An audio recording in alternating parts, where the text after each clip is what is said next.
feel like we should be pouring one out for the 2024 season. Indeed. Happy Friday, everybody. Yes, thanks to those of you who have adjusted your Friday plans to join us. Halloween, Chris, it becomes a big holiday if you're, say, in college or if you have kids. It's a big holiday. Yeah, or if you're just any sort of degenerate, it's a fun holiday for sure. A lot of times, though, I don't know, post-college, you have Halloween parties on weekends or whatever the closest weekend is to Halloween, but trick-or-treating has to be on the day. So once you have kids and have to take them around the neighborhood, which we have a really good trick-or-treating neighborhood, the kids got a lot of candy, but I feel bad for the teachers who had to deal with the kids. Oh, yeah, the day after, right? Yeah. With all the sugar? Yeah. Yeah, that couldn't have been fun. Head off around here, but not my kid's school. Whew. So happy Friday, everyone. As Chris said, the World Series is over. The long non-baseball winter is set in. The number I'm thinking of, Chris, is 145. That is the countdown until opening day. 145 days. That seems like a lot. Those days are going to fly by, Jeff. You know, a couple wax packs every day, and the time will fly by. I did want to point out, Ben Orr here is, that concludes like arguably my least favorite baseball season in a long, long time, Jeff. But I will say, my dad is 88 years old. He is a lifelong Dodger fan. So talking to him on the phone after Buehler got that strikeout, hearing like absolute, like he's on oxygen. So, I mean, he was hyperventilating. He was so fired up and was, so just excited and happy that it may have saved the season for me, Jeff. Yeah, and there's a couple things at the end that might have saved it as well. I know you're still a Freddie Freeman fan, despite his now playing for the Dodgers, but that had to feel good seeing him perform. It did. The World Series was great. I enjoyed it. It was really good. And Kate, I'm right there with you. I feel like we're gonna get a picture of Shohei like going like this and just over his shoulder. You'll see Freddie like jogging between first and second, something like that. Probably. But if you guys, I don't know how many Dodger fans we have, but I did see Shohei spoke English at the rally today. Oh, what did he say? He sounded completely fine. He just said like, this was congratulations to all of Los Angeles. And like, he's so happy that they could do it. He's so happy to be here, but he sounded great. Dave Roberts was absolutely trashed, but Shohei sounded great. But yeah, I saw something in here. Yeah, the Braves, I was so excited. My offseason got off to a great start when I saw the news that they found someone to take Jorge Soler and take that whole contract. So thank you, Los Angeles Angels of Anaheim. Yeah, it was a nice little postseason gift for Braves fans. Right? I mean, I don't think there's money to sign Max Fried anyway, but now there's a chance. There's a better chance now. $32 million off the books. Fantastic. Hey, look at this. Ryan's throwing this number out there. Fanatics cite a Stadium Club at $150 a box, which we've been hearing $199, right? So the pre-sale was what, $139? Yeah, on tops. I mean, $150. I mean, it was $120 last year, Jeff. That's a huge jump. That's a jump. 25% jump. Yeah, and they're not probably not getting that 25% bump in value. No, it's a gigantic auto checklist. There will be two autos, like Ryan says, but the odds of you knowing who those two players are slim to none. This sounds pretty great. Oh, respect to you, respected Leaf, and your friends. It's going to be a good time. That sounds awesome. We did something very similar when Stadium Club came out. We went over to Burbank with a couple friends, each grabbed a box, came back here, had some bourbon, ripped. I don't think we got 8 autos. I don't think there was one auto of a player who survived the season in the major leagues. No. So Respected Leaf has a case, which means what, 16 autos? Is that what a case is these days? Is that it's more than that. There's more than eight boxes in a case. There's got to be like 16 boxes in a case. So I think he might be looking at 32 plus autos. There's got to be something good in there then, right? And you got to think so. All right. I want to say real quick before we get started, I saw Gregory said hello in the chat. I want to give him a quick shout out because this guy is great. And he sent us a little care package, including Jeff. His Instagram is GG's Cards, by the way. Check that out. He is a fun collector. He sent Jeff 2. Oh, I turned the wrong one. Nope, turned it the wrong way. There you 2 go. Keston Hiura autographs. Thank you. I'm still a degenerate Keston collector, so that makes my day. And seeing a great picture like that on the Stadium Club, thank you. Awesome. And hold on, let me make sure I say this correctly because it's been known to happen incorrectly.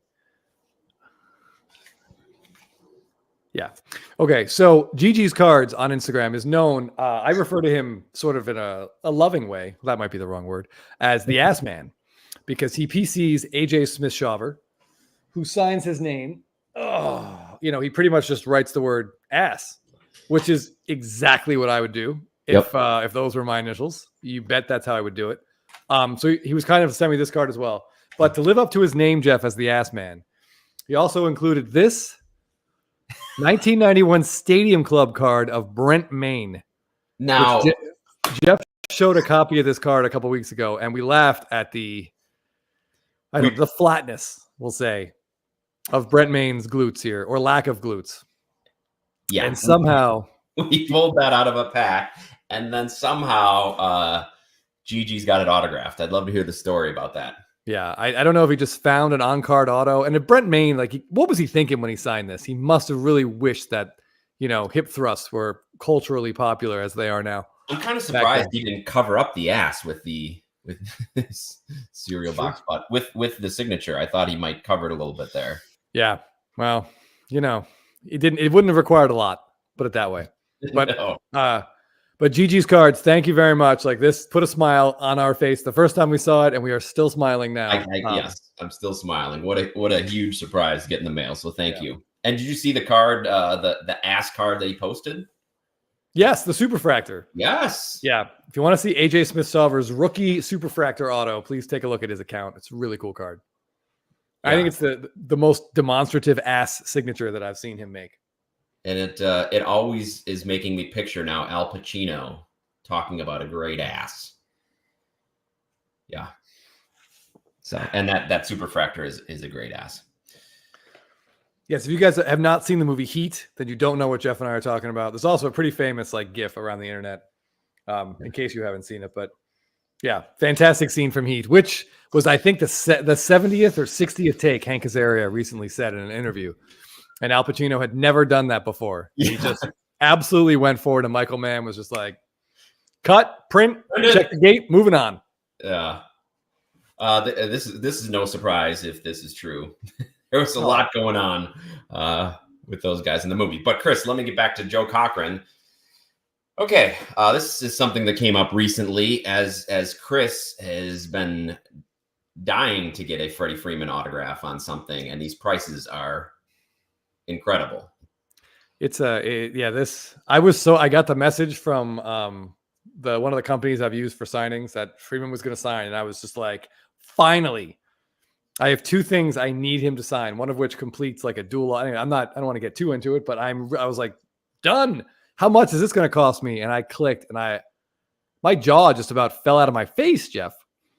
It's $455, $475, and $499 are the 3 prices I've seen from I guess the 3 people running the signing. But good Lord, I get it, but man, it seems. I know you want to limit the amount you're signing, although given how much he signed for Topps and Fanatics, thank you, R King. Yeah, hit that like button for us, please. You'd think that the people that are going to go for this really want his autograph, and you'd think he'd be a little bit more accessible to a collector. I get the fine line between you don't want somebody to flip the autograph for a lot more, and you don't want to be signing all day, but man, that just is leaves a bad taste in my mouth. It does. There was another signing earlier this year with Kershaw and Mike Trout, and the autos were I think it was $1,100 a piece or $9.99 a piece, and people were getting really upset. I was surprised. I really was, because me too. I read through all the fine print, Jeff, and I'm like, there has to be something in here about charity. Half of this is going to, some sort of children's hospital or something, but nope. It's not. It's frustrating because I know I'm probably going to pony up the money once just to get that one item finished. Because I don't know if it's $455 now. Is he going to do it again later? I have no idea. This might be it. This might be my last and best shot. I also noticed all the mailings said no inscriptions. So if you wanted to get World Series MVP on there, he ain't doing it. It just is. You feel like the reason to do a signing like this would be for your diehard fans and your true fans, and you think you'd want to make it a little more accessible and amenable to that. Yeah. Yeah. I mean, I don't know. I love the guy. I don't want to. Yes, Ryan, you're 100% right. I did one of those. It cost me like, with return shipping included, I think it was, or at the end of the day, it was like $240 or something, give or take, to get Acuna to sign one thing for me. So it's nuts to see this as twice. There's also a comment in here for SFO Sox fan. I'm way behind on the comments, Jeff, but SFO Sox fan says he hopes that Jake is doing okay. And if you don't know who Jake is Short Print a Day, one of our Instagram buddies, and diehard Yankee fan his whole life, and huge Aaron Judge like super fan and PC personal collector. So he has had a rough go of it. I've spoken to him a few times. He's okay. And he is actually getting married on Saturday, Jeff, which is why I put on my Instagram story. We have to take a minute to discuss wedding etiquette really quick. I don't know if our viewers, if anyone in the chat is, up to date. Yeah, and I agree with this SFO Sox man. I think Chris was saying this as well. It'd make it a little more palatable. So Chris, he's getting married Saturday, which would have been Game 7, correct? It would have been Game 7. The first pitch of Game 7 would have been like probably during the ceremony, during his wedding ceremony. Talk about etiquette. That would have been interesting. What would have happened there? I mean, I will tell you what would have happened. Screen behind the behind the altar. It would have been a mess. It would have been a giant. He doesn't have to find out. Yeah, I really think, I told him, I think this is the best case scenario for a diehard Yankee fan. You just don't want that going on at the same time, because it will make or break the day. Right. Like in all seriousness, your focus should be on your wedding. It should be on your new bride. And there's absolutely no way that you're able to do that if if Game 7 of the World Series is happening. Yeah. Yeah. Yeah, because she's going to be up at the altar looking up into his eyes, and his eyes are going to be over her head, to me, holding up like a monitor. The screen, out the window, seeing the TV. Yeah. So I don't know. It stinks. It was a rough way for the Yankees to lose, for sure.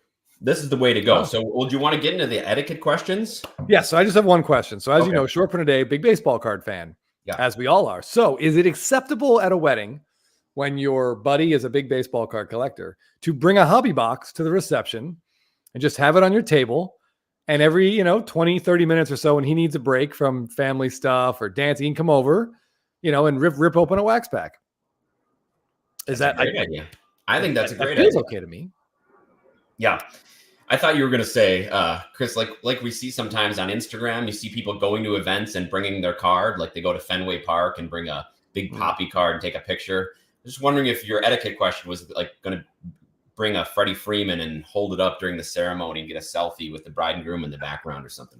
That wasn't my thought, but it is my thought now. Yeah. But no, I'm afraid there's an open bar there, Jeff. So I don't know if I'm going to have the wherewithal to bring the card back home with me, or if I might just leave it on the table. That would be a bit of a disaster. Yeah.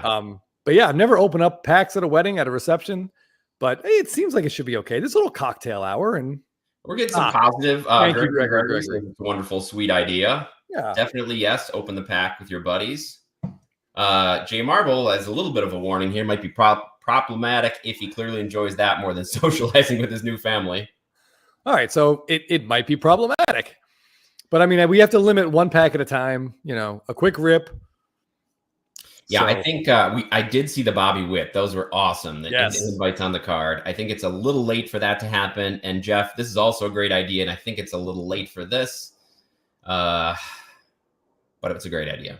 It's not too late. I can get a picture of them, during the ceremony, and I can get that put on a card. And then just get into a pack.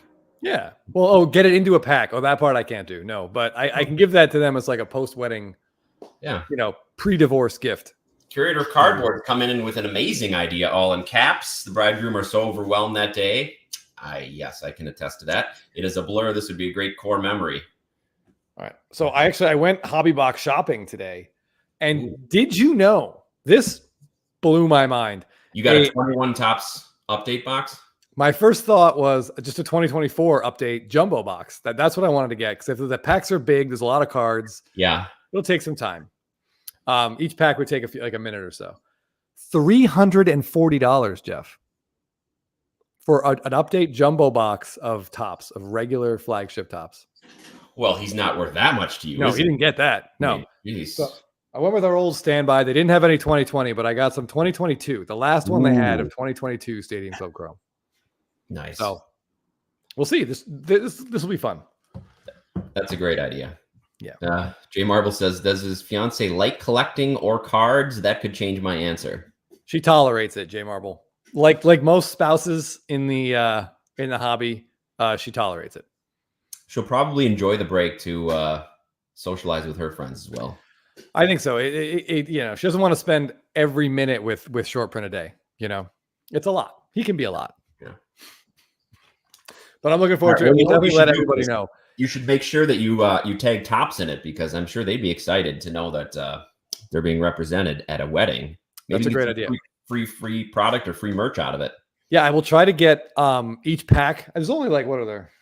16, 18 packs in here. I'll try to get each pack. We'll shoot a little video. So if there is a Bobby Witt auto or a Julio auto or something great, you guys will see it. It'll be up on YouTube. This is a great idea. Bride throws the bouquet, groom throws a hobby box.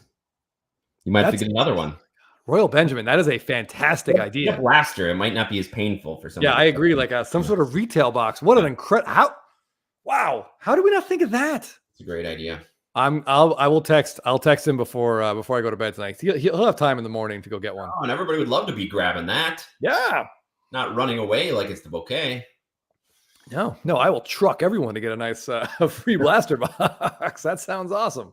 BFG said, I'd be very happy if my friends brought cards to open at the wedding. And Parsons says, only you and Jake standing there to catch it. He throws it, and then he tries to get in your way to catch it. Yeah. Well, that means I'm not going to get it. Ooh, that's you see, SFO Sox fan, the tricky part is I think she's like 29 or 30, so I doubt she even knows who Norm Macdonald is. Yeah. And that hurts me. That hurts me a lot. All right, Grizzlies. Let's see some pictures of this if it happens. The Freddie Freeman dance. You get toasted. I see. That feels almost disrespectful to do at a Yankee fan's wedding. I don't want to. I'm not twisting any knives here. I don't want to see it. I mean, just the public has to see it. He could be doing his own thing. I would imagine, Jeff, if there's one thing that Freddie Freeman and I have similar ability levels at, dancing might be. Dancing and karaoke, I bet. Yeah, you guys should do it. Probably our only shots there. You should do it. Wow, I am way behind. So real quick here, Wills was asking how I'm handling Freddie's subpar Wills. I'm just happy for the guy. Very, very happy for the guy. Like if the Braves can't win and the Dodgers are still in it, then I root for the people I like. And I would always want Freeman to win. Yeah. Wherever he goes.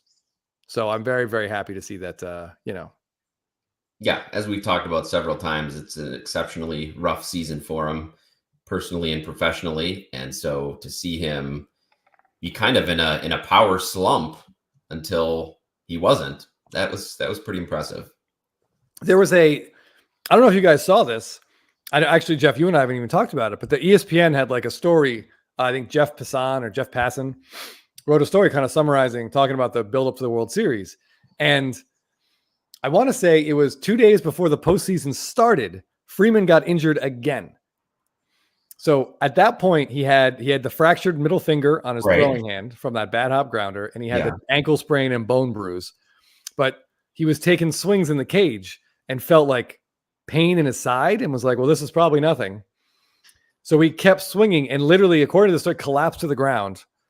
And ended up going to get like a late night MRI at the hospital. And it says he broke, which I don't know if that's the right terminology, but the story said he broke rib cartilage, like between his like fifth and sixth rib. Like he was having a hard time breathing. And they talked to his dad too. And he said his dad was like, Freddie, like that's enough. Like you're going to like hurt yourself. Like you have to, like this has to just be enough. Like you have to just stop. And Freddie was like, I'm never stopping. So I don't know how he managed to wrap that up and play through it. It sounds similar to what happened to Tristan Casas. Well, it seemed the way his power came back after it, maybe it was a blessing in disguise. I really do think that break, the fact that the Dodgers lost game 5 against the Mets and had to go to game 6, and Freeman, so they didn't move up the World Series. Freeman got those extra days of rest.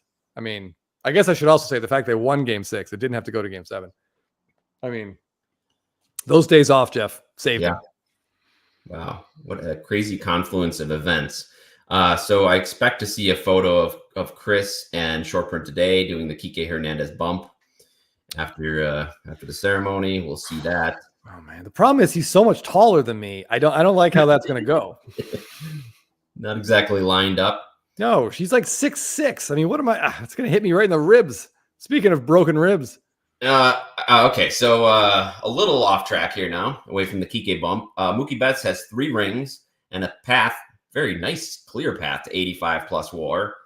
Maybe an outside chance at triple digits, depending how long he plays. Does a 3rd ring have him entering the conversation of being hobby relevant in a way that's materially larger than a standard Hall of Famer? Well, for the last 3 years, Chris and I have been talking about how he hasn't gotten the hobby respect that we think he deserves. So I don't know. We're probably not the people to ask, but boy, he's really solidifying his place. Scotty B put out a video either yesterday or the day before about players and how their cards are affected by this World Series performance. And as we know, he's a huge Mookie Betts fan, but he thinks it's going to do a lot for his hobby market, being able to change that narrative, because he wasn't great in 2018. We know what happened with 2020. People are kind of looking askance at it. Yeah, he wasn't great in 2022 or 2023. Those 2 division series losses for Mookie weren't great. But I mean, they're so quick. I mean, it's 7 games against like really, really good pitching. At least the Padres series was really good pitching. But it should, right? I mean, it should. Like, it should. I actually think Kate might be a little bit conservative on that WAR number. Yeah, he has an outside chance. I mean, the Dodgers are going to be in the postseason for every year that he's there. Let's be realistic. Like the core is ridiculous. Yeah. I mean, they have 3 first ballot Hall of Famers hitting 1, 2, 3. So he's looking at a chance at like 5 rings and 100 WAR. Isn't completely impossible. And that list of players is not long. Jeff. No. Plus an MVP. He was on an MVP pace this season before he got hurt. And of course, Ohtani went on a tear after that. So who knows what would have happened, but he's still playing at an extremely high level, and his like WAR per game is off the charts. So all of this, yeah, go ahead, Jeff. I was just going to say his defense too. I mean, his defense is not slowing down. He's going to get that WAR bump for playing defense wherever he plays, especially if he is back in the outfield, which it sounds like is the plan. So, yes. I mean, all of that's great, but that doesn't answer the question. Yeah. Will this like boost his hobby? I mean, I don't know what it should. It really, really should. But there is a big chunk of the hobby, Jeff, that just looks at like, home runs. They're excited by home runs. They're excited by RBIs and OPS plus. But I mean, I don't know. I think Mookie is as safe a buy. People say like Soto. I think Mookie's almost safer than Soto, because Soto is going to be potentially his 4th team. I like Betts a lot, and I do think going to be a 2-team guy for his career. 2 huge fan bases. We've talked about this before. He doesn't have a lot of rookies. He doesn't have a lot of autos, rookies or otherwise. So eventually, when people start to catch on to him, there is going to be a supply issue. So whether the demand exceeds supply to where it'll bump up those prices, that's hard to say. Like I said, we've been kind of thinking that was going to happen for the last couple of years, and it really hasn't. So I don't know. It was happening. It began to happen last year. Yeah. And then Acuna just overshadowed him. And that seems to be the thing. Like, he's always getting overshadowed by someone else. And now he's getting overshadowed by someone on his own team. So I don't know. I love the guy. Jeff and I will continue to purchase Mookie Betts cards. So take that with a grain of salt. Right. Does that mean more IL time? I don't know. I think for him, the most important thing is stay on the field, rack up his hits, rack up runs scored, rack up RBIs, and just keep that WAR climbing. And at some point, I think the hobby that Yankee fan that grabbed him in the face, what happens? That's a great question. I don't know. It's not that wouldn't be like Ron Artest jumping into the stands to go fight someone. This dude brought the fight to Mookie. Yeah. So I don't know. I really don't know. That's a great question. Hype for Mookie, probably. Yeah, that's true. So a few questions here, a few comments I want to get to. He was off to a massive start. Royal says, I think he's going to get even bigger after he retires. I'm sure he's going to do something in the media and Hollywood and be relevant for a long time. That could be the case. Injuries will decide Mookie hobby relevance, I'm guessing, if he can stay healthy. Betts, I'm sure this is a dig at some other superstars. He is a great defender. He's in all facets of the game. He plays well. Might he have injury issues as he gets older? Hard to say. Yeah, I mean, he shouldn't. He's in great shape. Right field should age pretty well. Yeah, I would agree. The dude that grabbed his like the non-glove hand, that was excessive. Like that. I mean, I don't know. Even John Boy said like that looks like assault to him. Did you see the video today that Gronk, Rob Gronkowski, the football player, he's a tight end for the Patriots, Chris? Or you? Yeah, he knew, he like recognized the guy. Yeah, he like went to college with him, and he played on the college hockey team. And he said that. I also saw like they did an interview with Barstool Sports, and that just bugged me too. Like, don't give these guys limelight. Let's not turn them into celebrities. Remember when that kid reached over right field and gave Derek Jeter a home run against the Orioles? Yeah. I think Tony Carrasco was the outfielder there, and the umpire completely blew that. Like that kid was on Letterman within a week. And then didn't he later play baseball? Wasn't he like in the minor leagues? Jeffrey Mayer, something got drafted. I don't know that I don't know, but that was a little bit different. He didn't, he assaulted the Orioles, but he guys got picked out, and then they gave away their tickets to, I think, a pediatric cancer patient to this family, which was awesome. Yeah. So this is a long way to get around to answering Kate's question, but the bottom line is we don't know. We don't know. I would guess this offseason is all eyes. Like right now, most eyes are on Freeman. Like looking at his prices, some really big stuff is selling. His Bowman Chrome Gold, there's only one PSA 10. Last I looked, and that sold at auction. I want to say it was about sometime like early this year or late last year. It sold at auction on eBay for like $11,000 for a PSA 10. The only PSA 10. And his now a PSA 9 sold. And I want to say, Jeff, it was pretty close to that PSA 10. Really? Yeah, let me pull it up here. Let me attempt to pull it up, I should say. Yeah. PSA 9 sold for $8,500. So only like less than $3K under the PSA 10. And I feel like that's a pretty big jump for that card, for the 9.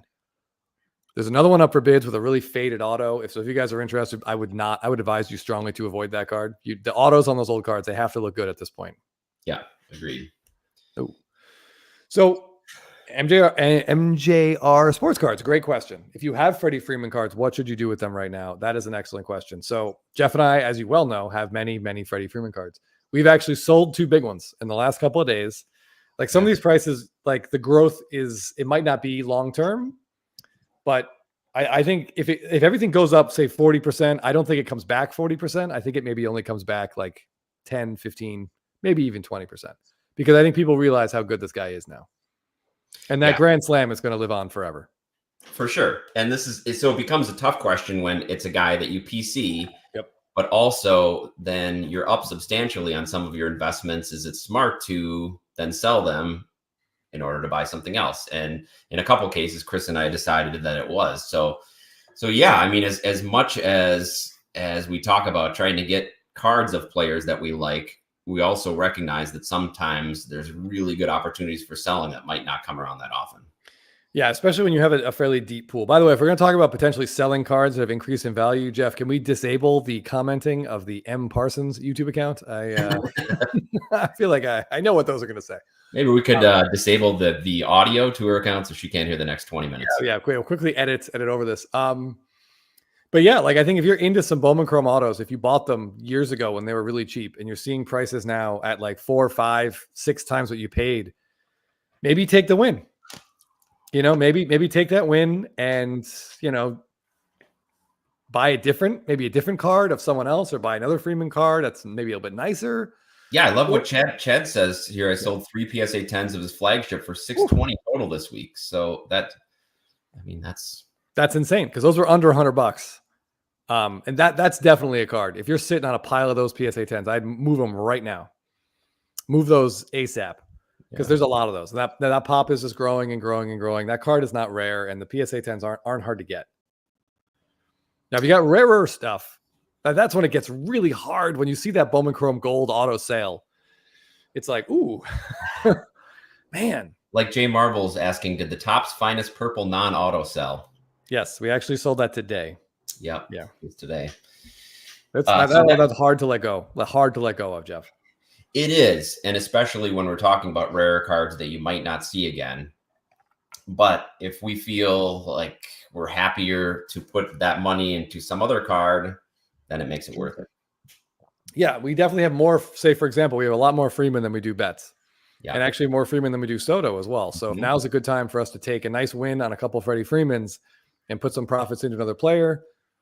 It's hard to, like, at some point you see these prices going up and and I hated to sell those purples, Jeff. Well, and we've been through that before, though, over the last 4 years. We've seen some of our cards go way up and we could have sold them and then they come back down. So I think going through what we went through, we kind of learned our lesson a little bit with that.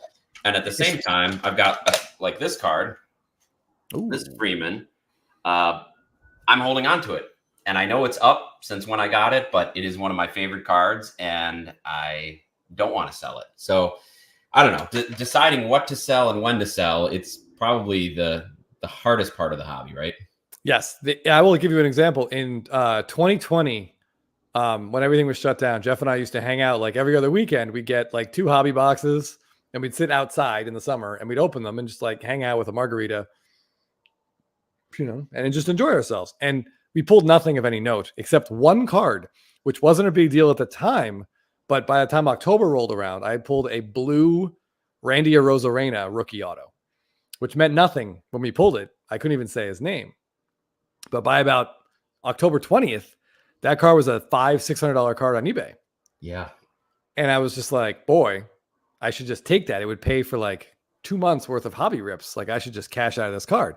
And then I started looking into it. I'm like, well, Randy Arozarena, because he's from Cuba and he wasn't really in the minors much. He doesn't have first Bowman Chrome autos. So I began to talk myself into keeping the card and not cashing out. Could he be an all-time great? We don't want to miss the rise up. Yeah. Yeah. Like where's the peak here? Where's the peak here? So I ended up, instead of selling it, it looked perfect. I sent it into PSA to grade it. Got it back like 3 months later. It was a 9. Angry about that. And eventually I just gave in and sold it for I think I got like $180 for it or something. Minus the like $50 I spent to grade it. So, right. The grading fee at the time. So I try to use that as an example for me to when I see a price that seems really good, maybe just take the price. But those purples are tough, Jeff. They're numbered out of 5. We're probably never going to see them again. Like those are likely never going to see them again. Yeah. So in that case, when it is something rare and we knew we wouldn't see it again, we had to debate the value of it to us versus some of the other cards of Freeman that we have. And there are some really special cards that we have that we just like better. Yeah. To answer the MJR sports cards question right here, I think the base autos, I would part with those. Agreed. Like when his hype is where it is, the base stuff seems to percentage wise go up a lot because everyone just wants one. It's more card. accessible, right? Yeah. The flagship has like tripled, and those base autos, especially if you've got PSA 9s or 10s, because there's like none of that stuff in PSA slabs. I would comfortably move the base and hang on to the 2 blues because, like Jeff just showed, the blue on that card is special. It's really cool. I love this card. Yeah, the blue with the big borders on here, really cool. And to have 2 PSA 9s, MJR, that's awesome. Yeah. Yeah, there's only I think it's like 3 or 4 10s of that one. Yeah. It's a really cool card. There's like an inner border of blue on that design in all the colors. Right. I just matched it to the outer border. So so that's why this seems so much thicker than say the gold. Yeah. That's just a special card. And especially MJR sports cards. If you got bold autos that haven't faded at all, then those blues with the bold, look at that. I mean, are nice. I wouldn't sell those either. No. Somebody mentioned the Rhys Hoskins deal that the Brewers signed him or exercised his option. I think in this market for $18 million, that's probably about a good value. So I don't think they'll trade him. I think they'll probably keep him for next year. Yeah. I agree as well. I have no idea how he did. I didn't have him in fantasy, and I didn't really follow the Brewers that closely. Not great. It was, I think, his career low OPS, but hey, Shelly, shh about that. Oh, I'm not even going to look at it.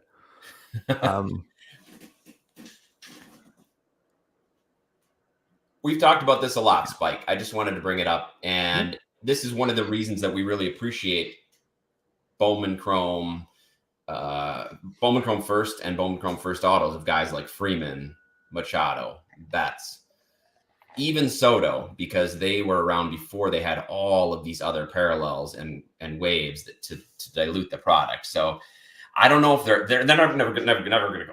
Never going to go back. I mean, they've got so many out there. They're trying to get as many hits as possible. So they're never going to go back. But I think the true colors are going to be the ones that hold the value best. Yeah, because the true color, if you think about it, I like to look at it this way. The true colored ones are now harder and harder and harder to get. They may be numbered the same, thankfully, 150 blues, 50 golds, but there's way more packs now.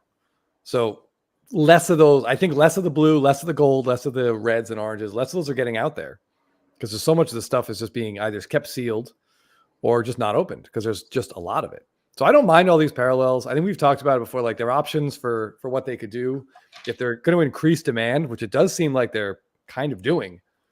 Their options are either like print the same amount, but charge us even more somehow, or just print more. So, I mean, it's okay. I think like that whole list you mentioned, to avoid those. You don't want to pay for those. If you're going to pay up for a first Bowman auto, I mean, I would go refractor, blue, or gold. Yeah.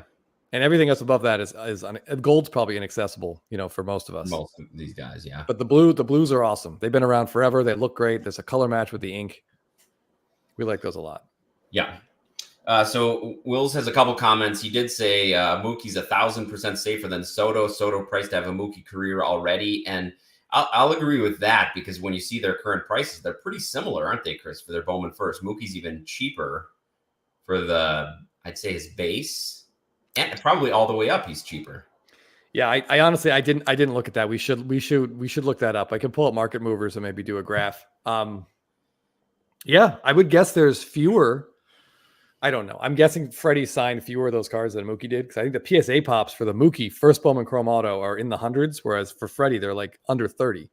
Oh, I'm sorry. He was saying for Mookie versus Soto. So I was doing Mookie versus Freeman. I'm sorry. Yeah. Yeah, I mean, there's some validity there. Yeah, I mean, I like Mookie over Soto right now. It's just because of the lack of availability as well. Yeah. And I do think the fact that Mookie hasn't signed, you can look at it both ways. He hasn't signed anything since 2014. He's got some stickers after, but like the fact that you can't pull a Mookie Betts auto now, does that hurt his hobby collectability or does it help those older autos that are actually on card? Does it make those seem more special?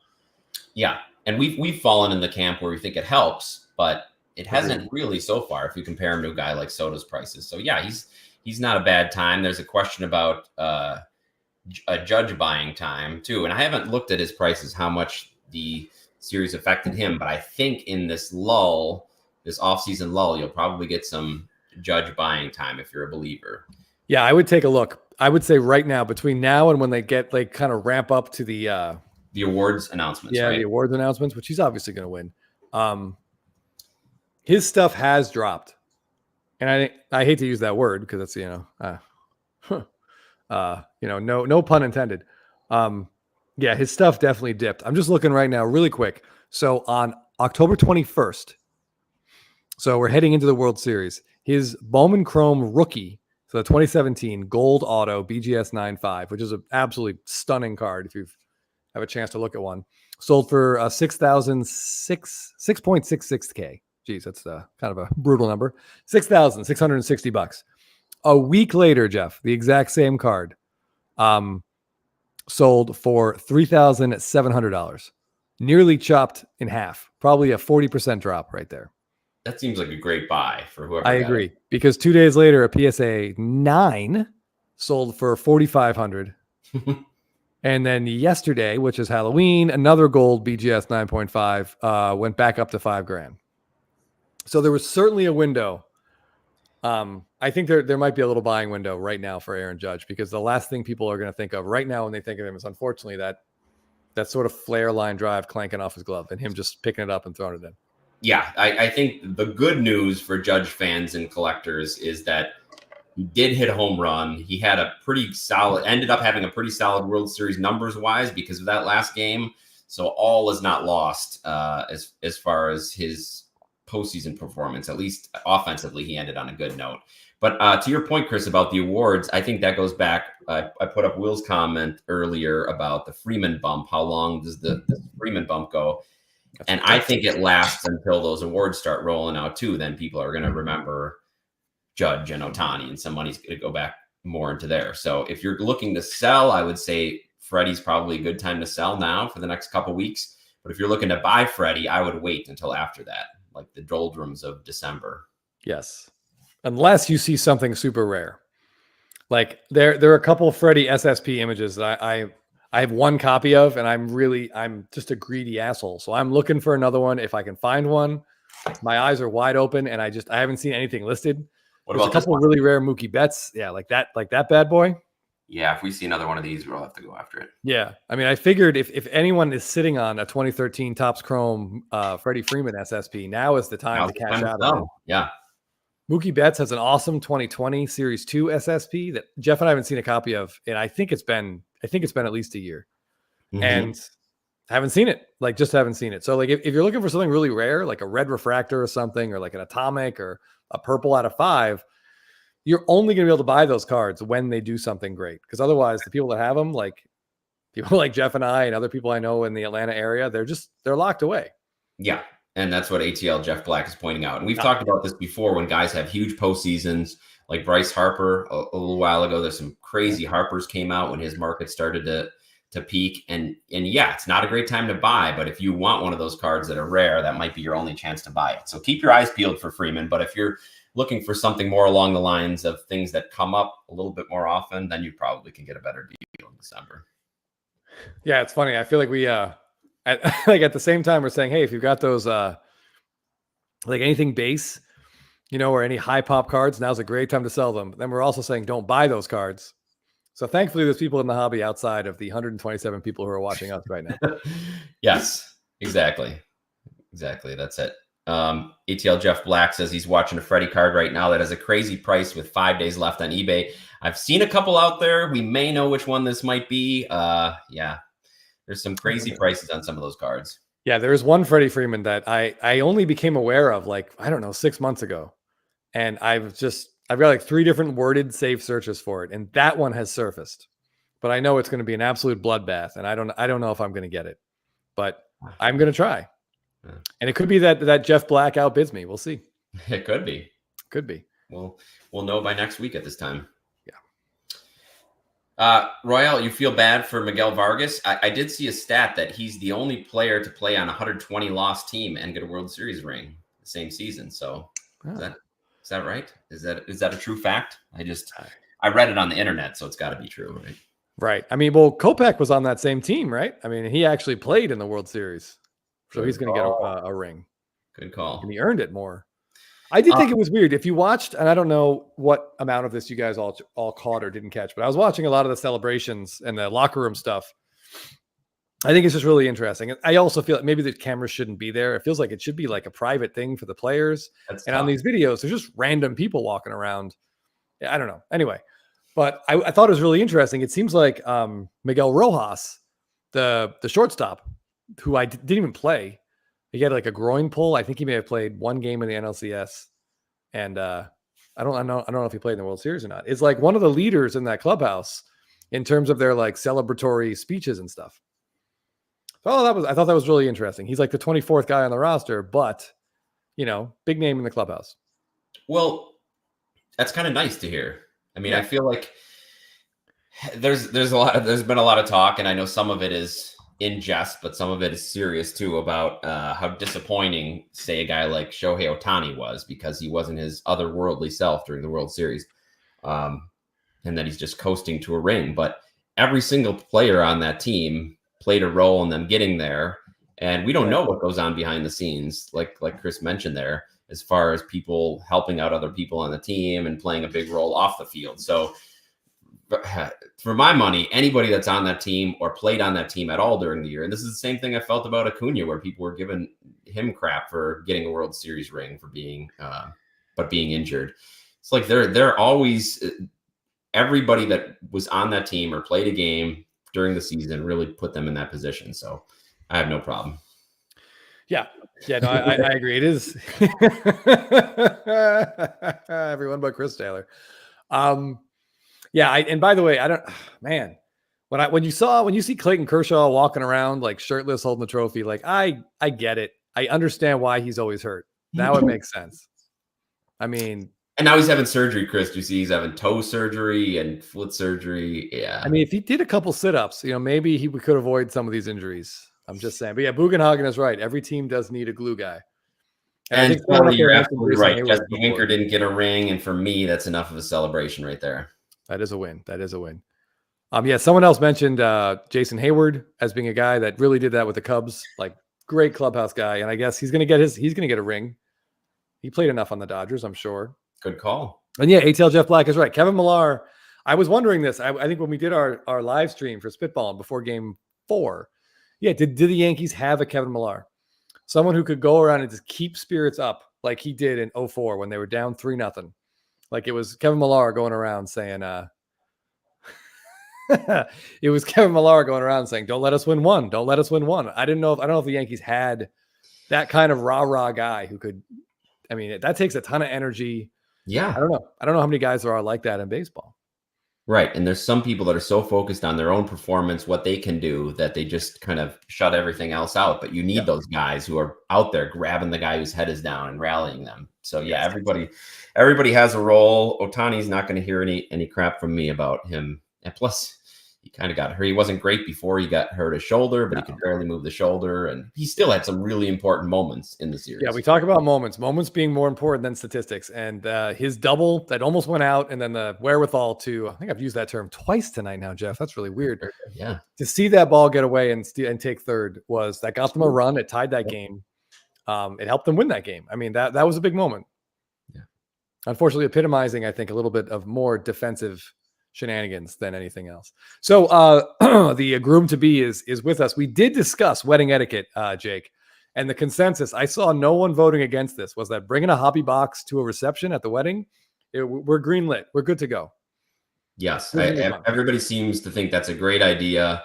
All the people who have gotten married wish they had such a diversion at their wedding or a memory. I believe core memory was brought up as something you'll really remember in the blur of the wedding night that you might remember over a couple packs. Speaking of wedding night memories, Jeff, if I may, and I know you're all thinking this could go off the rails, but don't worry. The night of my wedding was the night that the Atlanta Braves made a trade. It was a big trade, and it very, very much worked out better for the other team. I kind of want to ask the group if they could guess the trade, but I feel like they'll get really insulting guesses about how old I am. So like the anti-John Smoltz Doyle Alexander. Correct. Yeah, okay. It was better than that, but long-term, it really, really benefited the other team. The other team got like an ace for 17 years, and the Braves got a stud for 1 year.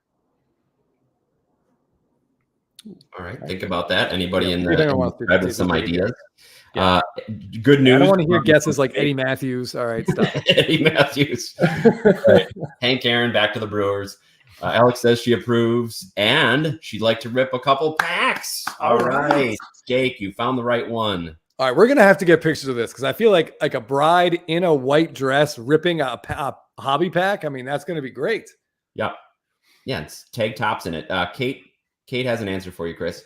The trade that brought the Braves to Atlanta from Milwaukee, which was, I believe, 1965. No. Okay. No. Los Bravos, JD Drew. You got it. Yep. The Braves traded. I got married in December. I guess I should have said that. That might have made it clear. But yeah, the Braves traded Adam Wainwright for JD Drew on December 13th, 2003. Yep. And, sometimes you trade these prospects, they turn into borderline Hall of Famers. Although, if Billy Wagner goes in the Hall of Fame, Jeff, Adam Wainwright belongs in the Hall of Fame. Yeah. I mean, the bar gets lowered pretty far. You were close. Classic mix-up. Understandable. Understandable. Wow. All right. Well, there's so many.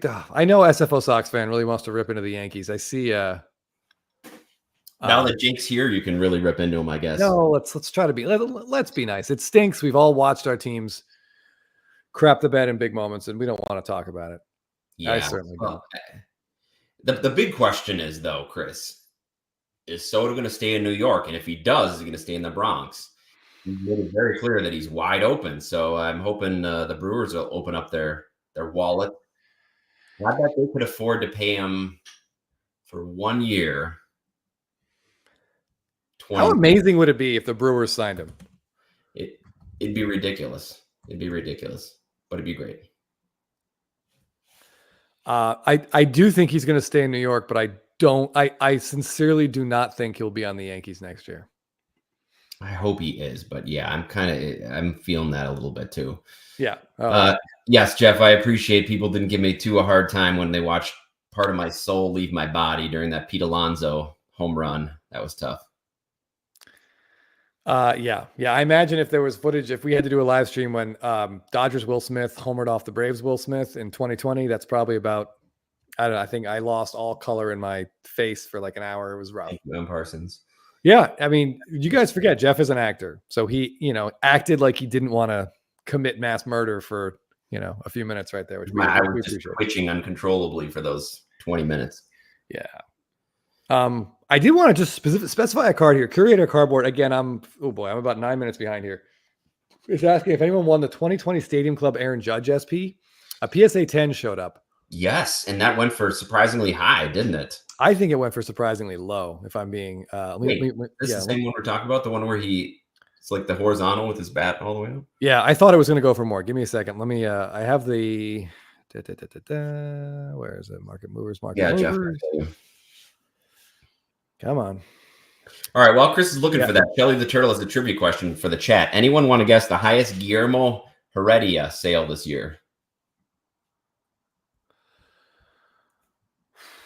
The highest Guillermo Heredia. I mean, are we counting? Isn't that him and Michael? Are we counting the Michael Harris Stadium Club rookie?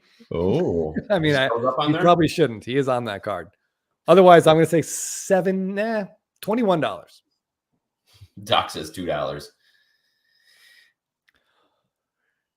Matt, yeah, we kind of thought we'd have a game, especially through 2-3 innings on Wednesday night. We thought we'd have a game Friday and maybe Saturday. And as much as I was ambivalent towards the series, I really wanted it to just go 7 games.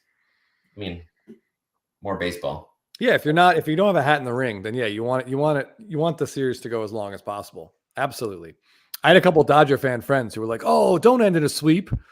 Like, we want to celebrate at home." And I'm like, guys, don't take anything for granted. The sooner it's over, the better. Yeah, you saw Judge starting to heat up. A homer and a double. I mean, if there's a baseball player in that series, if Ohtani was healthy, I would have said him. But Ohtani was probably at like 50% at best. I mean, if Judge got hot, I mean, he could win Game 6 by himself. Things could get really dicey. But yeah, and we don't even need to get into the whole Cole situation. But yeah. But anyway, this is the Aaron Judge card that Curator Cardboard mentioned. So this is Stadium Club SP. It's a really low pop. If Jake is still here, if he hasn't hung himself, I want to say it's like a pop 3 or 4. But I think that's one of Judge's absolute best images. I like this card a lot, and it went at auction for $370. Yeah, I was watching. I didn't think it would go that high. You thought it should have went higher. Well, I should have, could. I mean, I know that like some of those Stadium Club ones, if the image is cool, they go nuts. Like that Bryce Harper in front of the Phillies banner has sold for over $1,000. Pop 3, thank you. I know this card isn't quite as cool as that Bryce Harper, but it's really nice. So I guess, I mean, if he did 5 home runs against Cleveland instead of 2, I bet that card sells for more. True. Yeah, it's all the timing, right? Shelly the Turtle, is this the answer to the question? $24.88. Yeah, I was off by $3.98. I feel pretty good about that. That's pretty close. I love Guillermo Heredia. He was a great guy. Well, he's still alive. A really good teammate with the swords in the dugout. He was that guy for the Braves, their 25th guy who was just keeping everyone up. Mad City Bruce is better chance of Chris buying a Jackson Churio SSP card, which you should never do, than the Brewers signing Soto or any free agent. I'm confident that they will sign a free agent, but probably not Soto. I've not picked up any update Cheerios yet. Been laying in wait, watching. It's amazing how few SSPs have really popped up, Chris. As we talked about, there's maybe a low 70s print run, and they're not showing up a lot. Yeah, we a couple showed up quickly, and I don't think there's any Cheerio SSPs on eBay right now. I think there's one Jackson Merrill, last I looked. So, I mean, the numbers that we heard, were like 75 or 70-ish. And then I think Kate did the math herself and kind of confirmed that amount. Yeah. So yeah, if there's 70, they printed that stuff to the moon. So what percentage of the update hobby boxes will be opened is always a question that Jeff and I wonder. Right. In our alone time when we're pondering life and death in the darkness. How many boxes have been opened? So, I mean, of those 72, comfortably, we could say they 50, 55 hit the market or hit the open, are found, hit the world. Are found, yeah. Yeah. So, I mean, I don't know. I thought we would see more. Maybe fewer than we thought. Yeah. And it could be that not buying those first couple was a mistake because you just never know. Yeah. I know Curator Cardboard here always talks about the Freeman SSSSP from 2022 that he had a shot at like on release week and decided to wait. And yeah. Curator of Cardboard also was in on the Judge. Jake agreed that he thought it would be a $600 to $700 card to hot Judge market. Real quick, this is a good question from Josh. Do you think teams will start to sign more Japanese players? It's a tough proposition, right? We've seen a lot of successful Japanese players and a lot of unsuccessful. The hard part is the team has to post them, make them available to the United States. And there's very strict rules about when that can be and how many years they have to have played there. So it's not as easy as just taking the best Japanese players and offering them money and having them come over. So I think there's still going to be that trickling inflow of the top players, but I don't think we're going to see a full avalanche of Japanese league players being. No, probably one star player every 2 or 3 years. I know like Sasaki, I think, is the next one. Yeah. Yeah, he's finally going to post, and he's probably going to go to one of the big market teams, of course. Yeah. I mean, it isn't hard to imagine he sees like the two, he sees Yamamoto and Ohtani together and decides he wants to go there. Kevin Morales, I'm sorry, I'm not trying to, I don't know, but I will tell you this much, Kevin. I will promise you this. If Clayton Kershaw's 2025 Golden Mirror SSP is him shirtless with the trophy, I promise you I'm buying that card. Yep. 100%. And then I will probably pay, God, I don't want to think what he would charge to sign that card because that's one I would want an in-person auto on. And an inscription. Curator Cardboard, how do you feel about bidding bot or websites? 20 to 30 bids in the last 4 seconds is BS, in my opinion, almost forcing me to use one. I don't use one yet. I don't know if Chris does, but we have a lot of our friends that have just been saying that's the way to go just because you don't have to be on there. Because a lot of times we forget about an auction that we wanted to bid on and we're not on there. So it sounds we're bidding on it on our computer, but our Wi-Fi for some reason just messes up. I'm still upset about a card from like a year and a half ago that I bid $75 on and it went for $11. My bid just didn't go through for whatever reason. So I don't hate those apps at all. I've used one once. The one I've used is called Gixen, Gixen. I used it once. And I still lost, but at least I know that my bid went in. It was registered. Yeah. So if anybody doesn't know what Curator's talking about, you can use an app that will put your bid in right before the auction is about to end for whatever amount you want. And there's just some thought that by waiting until the very last second, you might be able to get a better deal than if you enter it earlier. And then, like Chris said, if your internet's down or if you forget about the auction, you're doing something else, you don't have to worry about it. So it's not, I don't know, they're not winning an auction for you unless you have authorized them to bid the amount you're going to bid. So yes. I don't know. I don't really mind them too much. No, it's fine. But quick reminder, though, if you do set alarms for yourself, I would highly recommend you choose a different sound than your normal alarm. You might want to just sort of confuse your spouse, if you will, because when my alarm goes off at like 7:10 on a weeknight, it's very clear. She's just like, I get that sound, I'll be right back. Yeah. And I hustle out of the room. But if you can make it sound like a text message or something else, Oh yeah, bing. you might avoid that sound, which is not a sound that anybody wants to hear. Yeah. I did want to, again, Jeff, I'm way behind. I'll catch up here. Buchenhagen here points out Yamamoto has won 4 consecutive championships between Japan and the Dodgers. And yeah, I think you can throw in the World Baseball Classic if you want to. Maybe you are counting that one. I'm not sure. Got a lot of hardware. Got a lot of hardware. Absolutely. And Ninja Squirrel 30 here is talking about this is concerning for any team in the National League and really any team in baseball. Like the Dodgers won the World Series, Jeff, and we said Ohtani was 50% for the last 2 games of the World Series. The whole team, they were probably operating at like 70% when the playoffs started.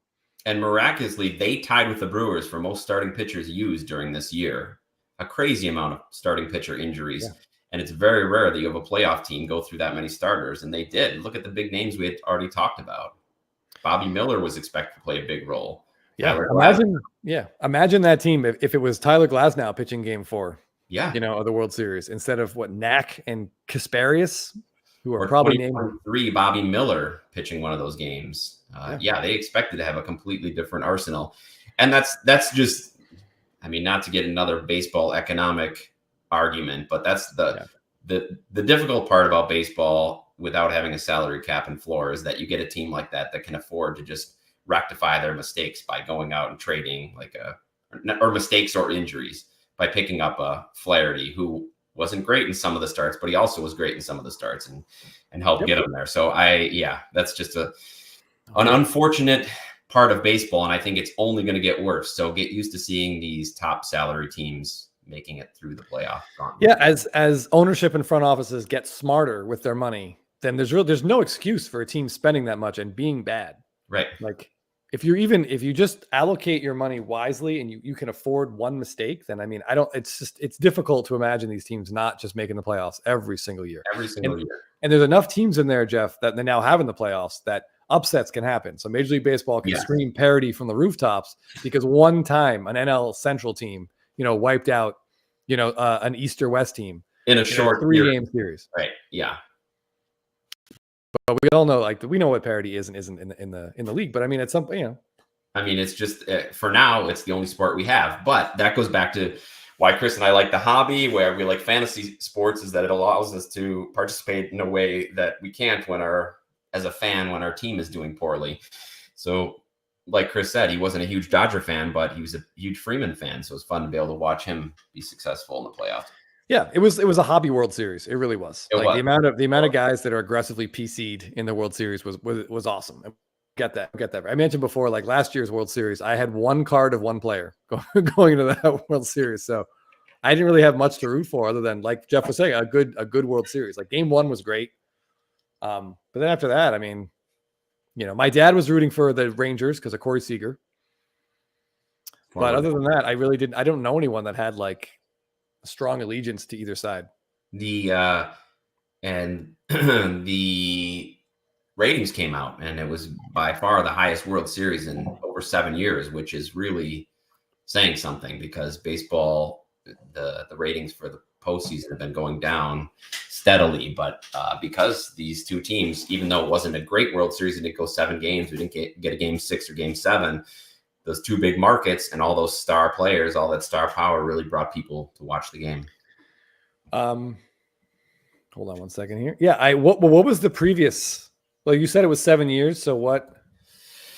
I'm guessing the Cubs, maybe. Well, that would have been after the Cubs, but because that one had to be big. Those were the two biggest or longest playoff drought teams or championship drought teams in the same World Series in 2016. Of course, it went extra innings in Game 7.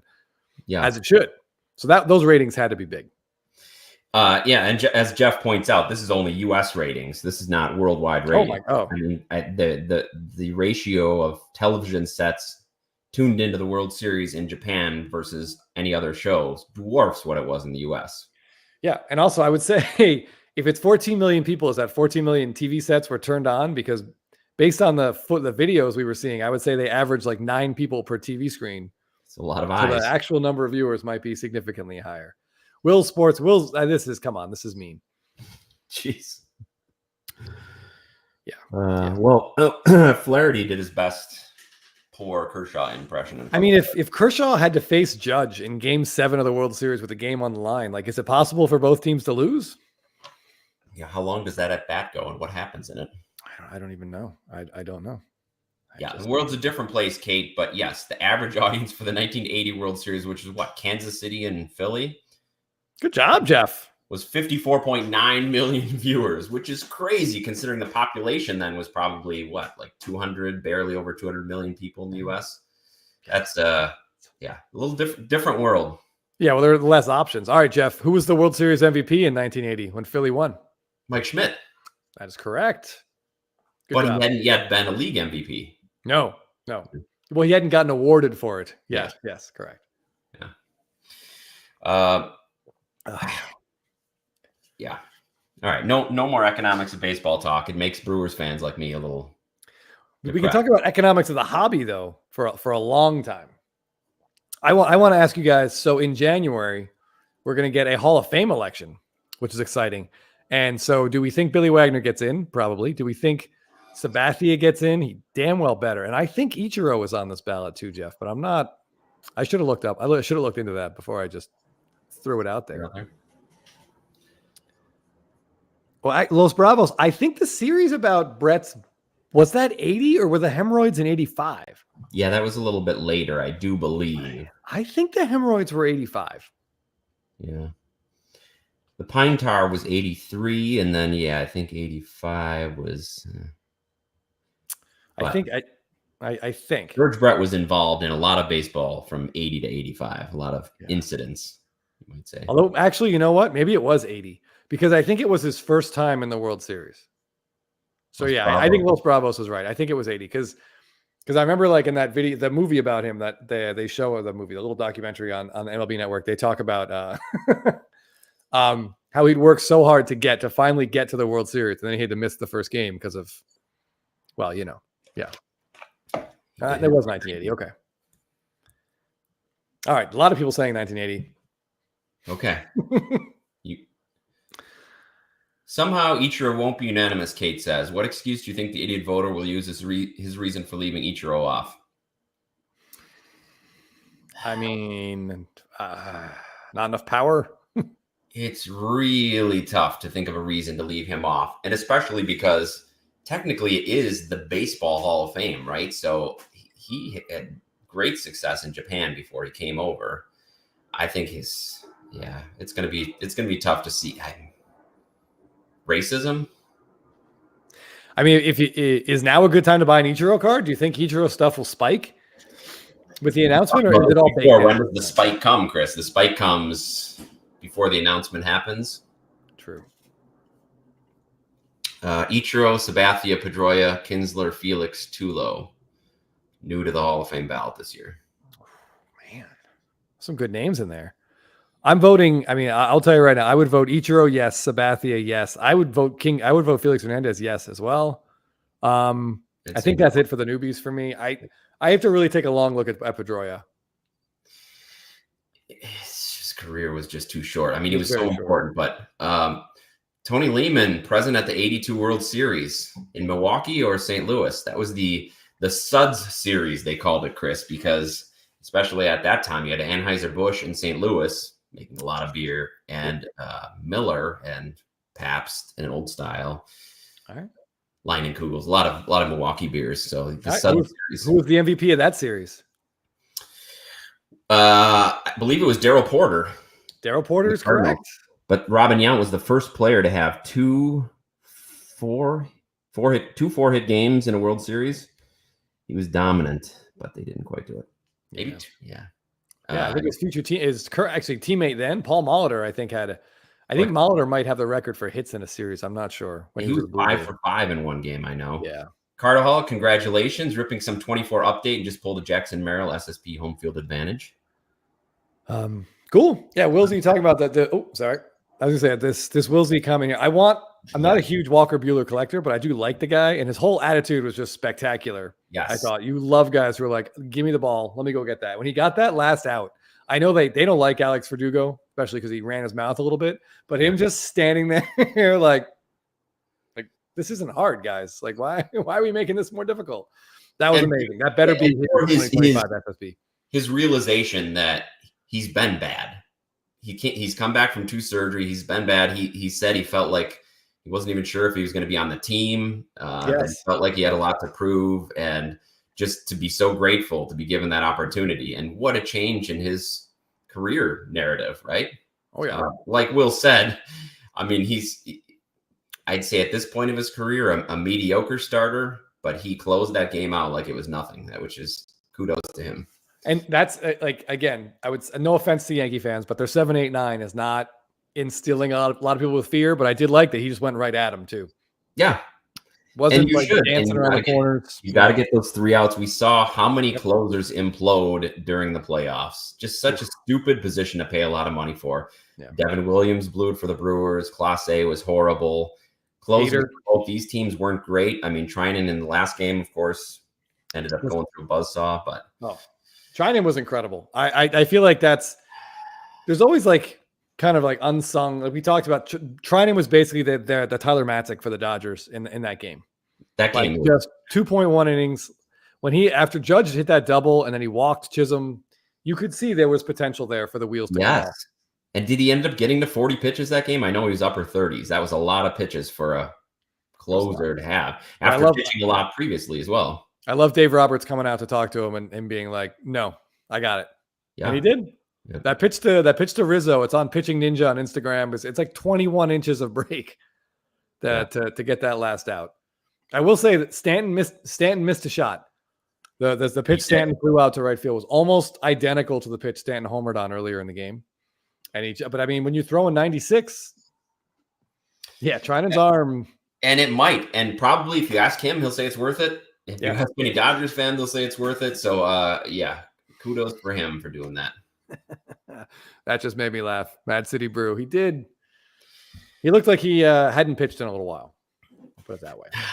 Yeah, he seemed like he's enjoying his time off. Although, I mean, I kind of feel like that's probably been his physique, at least for the last 8 years. Yeah. Oh, some good World Series. Someone else pointed out that, Paul Molitor did have a 5-hit game. 5-hit game, yeah. So I mean, the Brewers, they had a great World Series. They just couldn't quite do it. This is interesting. Tony Lehman points out that Buehler is from Vanderbilt, so maybe he'd come to Atlanta. And there's been I've talked to a lot of Dodger fans. Obviously, we're around them quite a bit.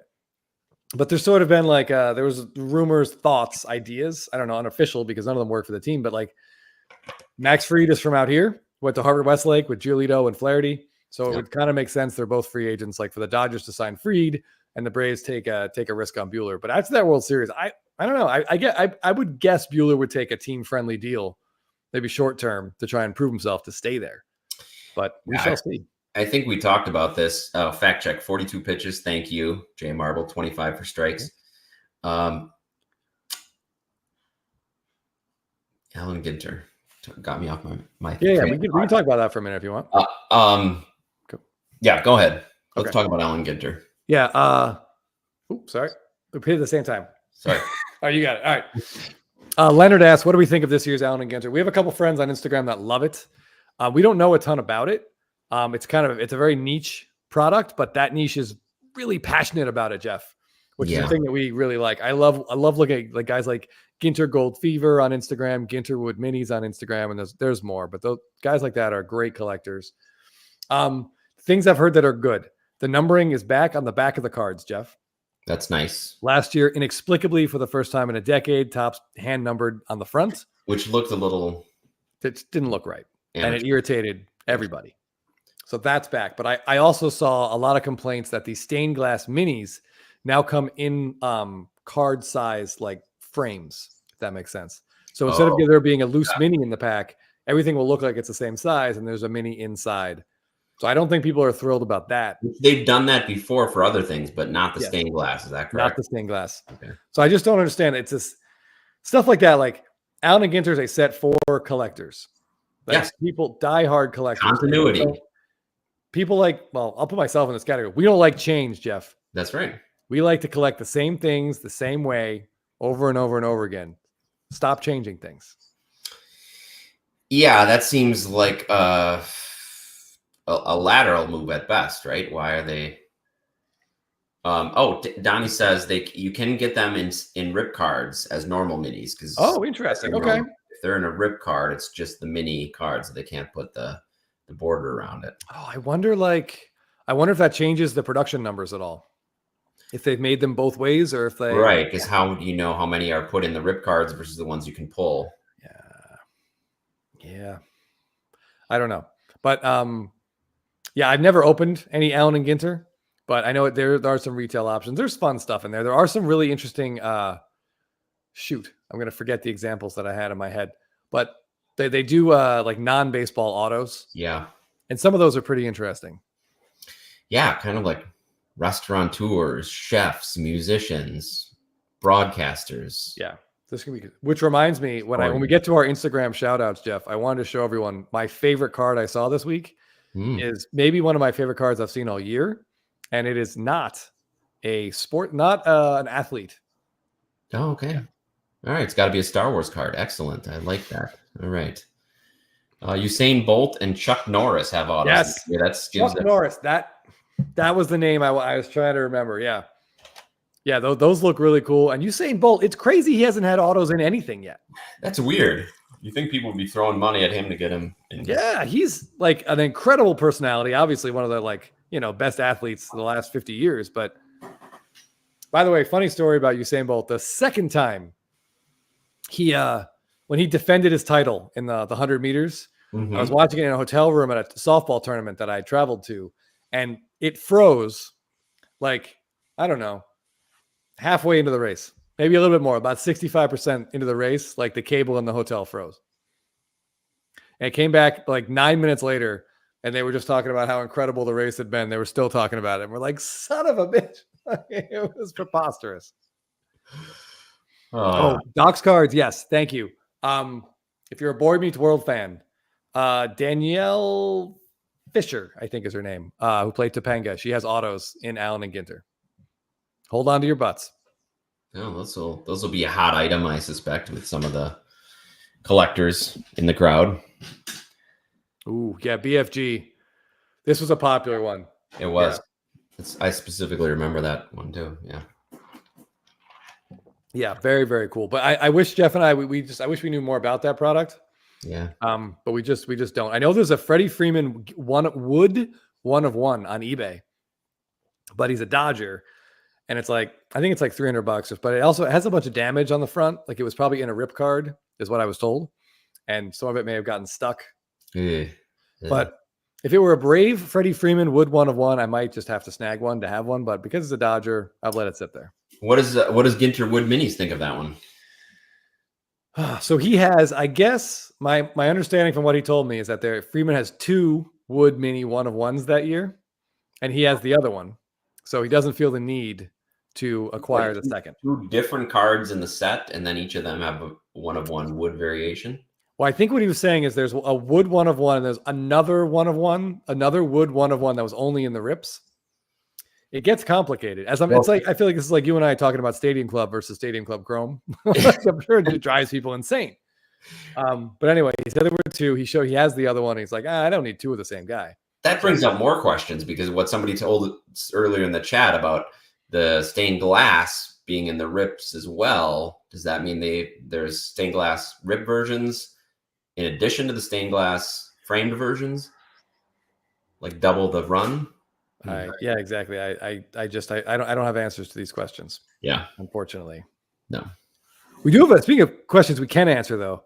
Cambo812 says, "Are we holding on to any Mike Trout cards right now? And thoughts on starting to buy?" It's an excellently timed question because we at Spitball and Cards are going to release a video. Sunday, I guess, where we address like this this very topic, but. The short of it is I am definitely on the side of believing that Mike Trout cards will continue to go down. I don't think we're at the floor yet. Jeff, what do you think? I was not in that discussion, so I'll be interested to watch to see what people come up with on that discussion. But I'm still holding. I'm holding all the Trout cards I was holding before this season and last season and the season before. I don't think I've bought any new Trout cards, but I also haven't sold any. So yes, I'm still holding. I'm not starting to buy I guess I would lean more towards what Chris is saying, that the floor is still to come, especially with this offseason doldrums. Maybe we'll see a boost as we get close to spring training. If he appears to be in shape and is going to start the season, there we might see a boost. So I feel like if you're going to buy, you have a lot of chance over the next few months to buy. And then it all depends how he starts. If he starts out okay, we might see his cards move. If he starts out poorly or gets hurt, we might see a long-term downtrend. Yeah. My stance on the spitballing episode was that I do think it will all keep going down, especially that flagship card. So his PSA 10 rookie is the last sales have been around $750. I think that's not even close to the card. Sure. Yeah. That pop is high. Right. It is a base card. It's a cool image, and he doesn't have a ton of rookies, but still, I think that's going to drop below $500 before I even consider buying it. Let's say he comes back. Let's say he hits 35 home runs and hits 300, has a really nice comeback season. It would be amazing if he hits 300. Well, let's say whatever. His average been... Right, we'll say it's 275 with 40 home runs and 105 RBIs. What about that? I mean, in my opinion, would make his cards go up. Like, what's baked into his values as they currently are? He is not going to be in the postseason next year. The Angels are not making the playoffs next year. I don't think his cards move unless he's traded to the Phillies. And wow, Mad City Brew, that is such a painfully accurate comparison. Playoffs his first year or second year, and then right at the beginning. Since. Eric, they can trade him. I mean, they talked about this last year. They said they'd be willing to entertain trades if that's what he wanted to do. And he basically said, no, I want to go down with the ship. So they can trade him, and there would be takers for sure. It's all a matter of how much of that contract that the Angels would be willing to eat. How much would they want to pay Mike Trout to play elsewhere? That's what it comes down to. Yeah, because he's making, $40 million a year, give or take. And he played 29 games. Oh my God. He played 29 games last year, 82 the year before, then 119, then 36 the year before that. So, I mean, it's been a brutal run. Yeah. Yes, this is true. Contract value is negative. I believe I'm with ATL Jeff Black here. I don't think they go up, but I do think they would level off if he has a good year. Chris and I have talked about this before with guys like Acuna, even Betts, where it seems to be like a 2-year proving ground, right? So if somebody has a great year, you don't see the full bloom in their cards, I mean, relative to the market, until they prove that they can do it again. And if they do, then they see a boost. Like we saw that with Ohtani once he proved that he's able to do it multiple years in a row. So I think I'm with you, Jeff. I feel like if he has a good season, like Chris has thrown out some numbers, that they would level off and stop going down. But I don't think we're going to see a rise in him maybe until the following year. If he has another year like that, then we could see, okay, well, he's transitioning into a later career, whatever it happens to be. DH, playing fewer innings in the outfield, less stolen bases, but maybe it's more home runs. Yeah, so I don't know. If you're a fan of him, you might find a couple good buying opportunities this offseason, but I wouldn't expect to cash in on those in the short term. No, if we're looking for Trout, it's going to be like it'll be like rare stuff. We'll be looking for like a Chrome SSP, which is the last Trout that Jeff and I bought. But yeah, I see some people like Trout to the Braves. If he's got like $350 million left on that deal, and it's approximately that, it might be a little bit less. The Angels are going to have to eat 250 of that to get anyone interested. Yeah. So I don't see them being willing to do that. Their owner, like, he's not going to admit that kind of mistake. Right. That's what it would be.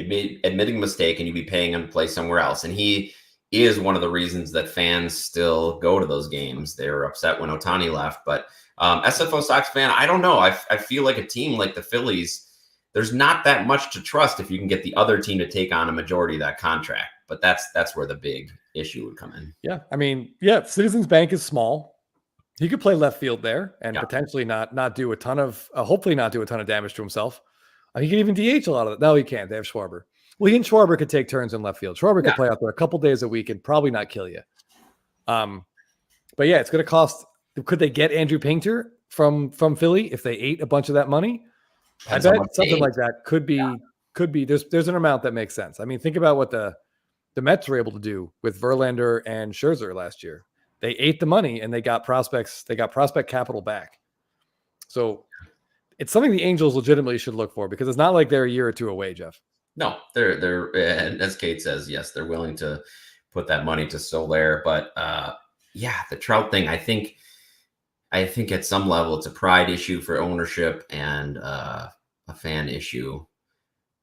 But like I said, they approached him last offseason, said if you want to go to a competitor, we'll trade look you. into it. Yeah, We'll look into it. We'll work something out. So I don't know. It also comes down to Trout then, Chris. Does he want his legacy to be?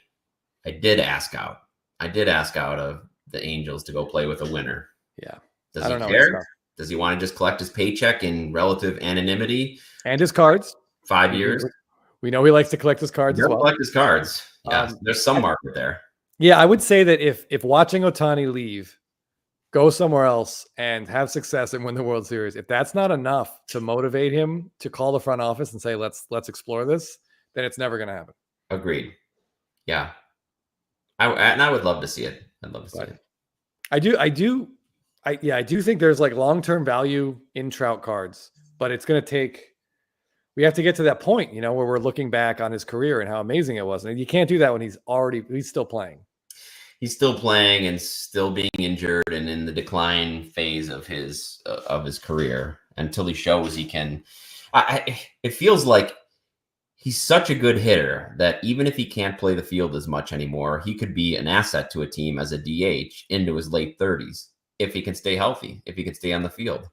I just imagine that if the Phillies could stick him in left and just be like, don't ever run to your left. Like you just cover where you're standing to the line. That's it. Sosa gets everything else.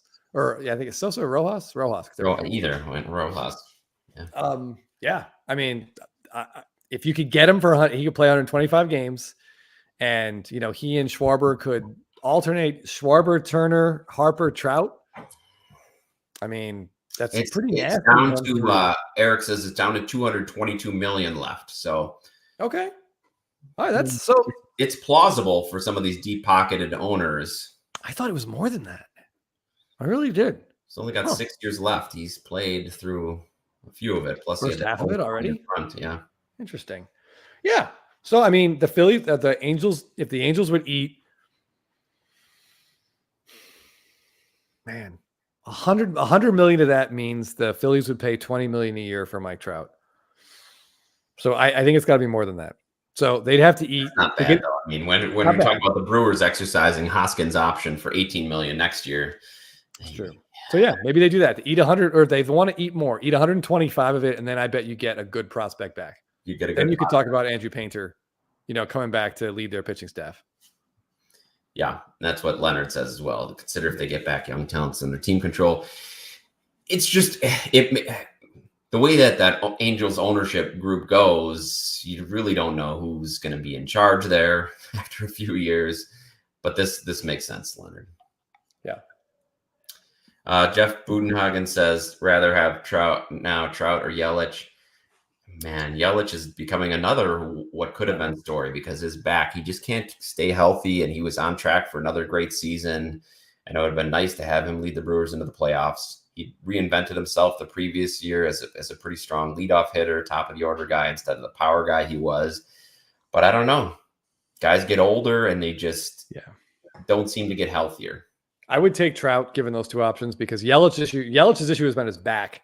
And I know Trout had like a slight back thing, but his seems now more it's neat like legs. Fluke stuff, right? The calf ripping but that scared the hell out of me. Things kept him out a long time. Yeah, very true. But yeah, I do think if there starts to be rumblings of a Trout trade, then I think his market would react. Yeah, there might be some. The idea of him in the postseason, Jeff, I think would get people so excited. I did too. That is how exciting it was in the World Baseball Classic when he was leading Team USA. That was a lot of excitement around that. So yeah, if we could see him in the postseason, that would be incredible. Agree with this, Doc. He's got to get some flexibility in there and realistically maybe drop some of that weight. Yeah. Yeah. ATL Jeff Black. I mean, listen, I miss Ron Washington too with the Braves. He wanted to manage, and I it's get a great it. opportunity too. There's a lot of young players are going to be coming up. Yeah. Ron Washington is exactly the guy I would want around my young players to get the mentality right, to put the work in. There's only a handful of those jobs. Yep. Only 30 jobs. And it's a ton of money. Yeah. Bench coach for the Braves does not pay nearly what manager for the Angels would pay. It's hard to even compare the two. Donnie, I think this is right. They talked about the chronic back issue that he will deal with, but that's not what ended up keeping him out for this year. They just said he's going to have to manage it. Yeah. All right. We've been on for about 90 minutes. Let's go. Yeah. How about some IG shout outs, Jeff? Let's get some IG shout outs. I want to see this card that you've been hyping up. All right. Should I? We'll end with it. Right? Okay. I think that's better. All right. So the first one I just want to talk about, it's not the rarest Freddie Freeman card, but it might be like the best looking Freddie Freeman card. Yeah, we'll just pop this one up here. So this comes from Jared's Cards, and he's not alone. This card has been around quite a bit and is enjoying a very nice post World Series MVP bump. It's his Topps Diamond Anniversary card from 2011. If you probably recognize this design because Trout has one too. These cards are in hand some of the very best parallels Topps has ever made. What do you think, Jeff? Yeah, it's a great year. It's the pictures don't really do them justice, but yeah, it's a great. Yeah, if you have one of these, you kind of like move it in the light, the sparkling. It's not speckly. I want to be clear on that. I'm surprised they never brought that design back because of how perfect it seemed. I know. Maybe they tried to speckle it. I guess that's what they tried to do with the speckles. Yeah. You don't want them to overdo anything. So I feel like the fact that this exists and they're going to get multiple Hall of Famers will have this parallel on the rookie card is a pretty big win for Topps. And it's a win for us collectors as well. But again, if you can find one of these, this is probably the Freeman card. The pop is approaching 400 in a PSA 10. So it's not super rare, but the sheer beauty of it keeps the price up. And it's awesome. And amazingly, Jeff, currently I don't own one of these cards right now. I don't either. We've owned several, graded several, but yeah, none in my possession right now. What's it going for these days? Do you even know? It's crossed $500 again. Fast approaching $600. Let me look real quick here. Yeah, it was down. It was in the 300s, I would say. At some point this year, you could have bought this card for $300, maybe $350. Yeah, for sure. Or last year, Donnie, I'm with you. This is what the Platinum Parallel should look like. Can you imagine this if this was the 101? Talk about how it would stand out when you pull it out of a pack. Oh, hell yeah. Yeah, last two sales were in the last 48 hours, 585 and 580. Wow. Nice. For those of you who scooped it up and are flipping it for a $300 profit, congratulations. Yeah. Yep. Can't fault you for it. All right. So next up, I want to talk about other cards that just look incredible and other World Series players. Unfortunately, this guy didn't have the World Series that we wanted, but this card comes courtesy of the 51 collection. Aaron Judge's second year Topps flagship card is phenomenal. Man, we've talked about sometimes when you're lucky, like with Rafael Devers, you'll get the rookie shield and the cup at the same time. Look at this. You get the future stars and the cup on the same card. And again, this is with the 2018 design where their parallels were about maybe the equivalent of those Diamond Anniversary, but 18, the Independence Day, these black parallels really off the charts. That's a great looking card. And yeah, we didn't get the postseason or the postseason and the World Series we thought from Judge, especially with that defensive lapse. But just getting to the World Series, I think, is huge for his legacy. Yeah, that's a great card. Yeah, and the fact that he gets the future star and the rookie cup, and that design just yeah, those Topps future stars are great. We think of the Bo Jackson, from '87. Future Stars has a long history. Yeah, it does, including I just want to go grab one from an older set. This is a good point, Rob. In '89 Topps, like these are awesome. I want to grab a Gary Sheffield here. So the design's come a long way, I will say. But yeah, like Jeff was saying about the parallels, it's awesome. This is a great card. Yep, a lot of people pointing out specifics, the bat going right into the design, SFL Sox fan, the contrast of the cup and future stars in the black. Oh, yeah. So this is really cool, but hold on. Let's also take a second. Same guy, 51 collection, also has the Independence Day parallel of this card. I mean, I personally, I like the black better, but goddamn, Jeff, this with the stars and stripes behind him, or the color, the red, white, and blue, just so cool. And yeah, I maybe specifically with Judge and his uniform, the way it matches with the black, or where he sticks out because of the black parallel. I do like that one, but this Independence Day is great too. Best Independence Day design, great picture to go with it. The swing goes right in the design. There was a PSA 10 of the black on eBay before the season. Do you remember this, Jeff? It was listed at $9.99 or best offer, and it just looks so good. I wasn't a big Judge collector. I wasn't, looking for Judge cards. I went back and forth with the seller. I think he wanted like $8 or $8.50, and I said no. And if I could do that again, just for the aesthetics of it, it's ridiculous. Yeah. Yeah. And as anybody who has seen these cards in hand, the parallels from 2018 and 2019 are very condition sensitive. Oh, yeah. And because of them having so much color and the full color bleed all the way, the corners are usually kind of rough. But again, like SFO Sox fan, it's just, you don't really care about the grade in a card that's this rare and looks this cool. That's exactly right. Ooh, Doc's cards, great question. What's better, future stars or rated rookie? Ooh.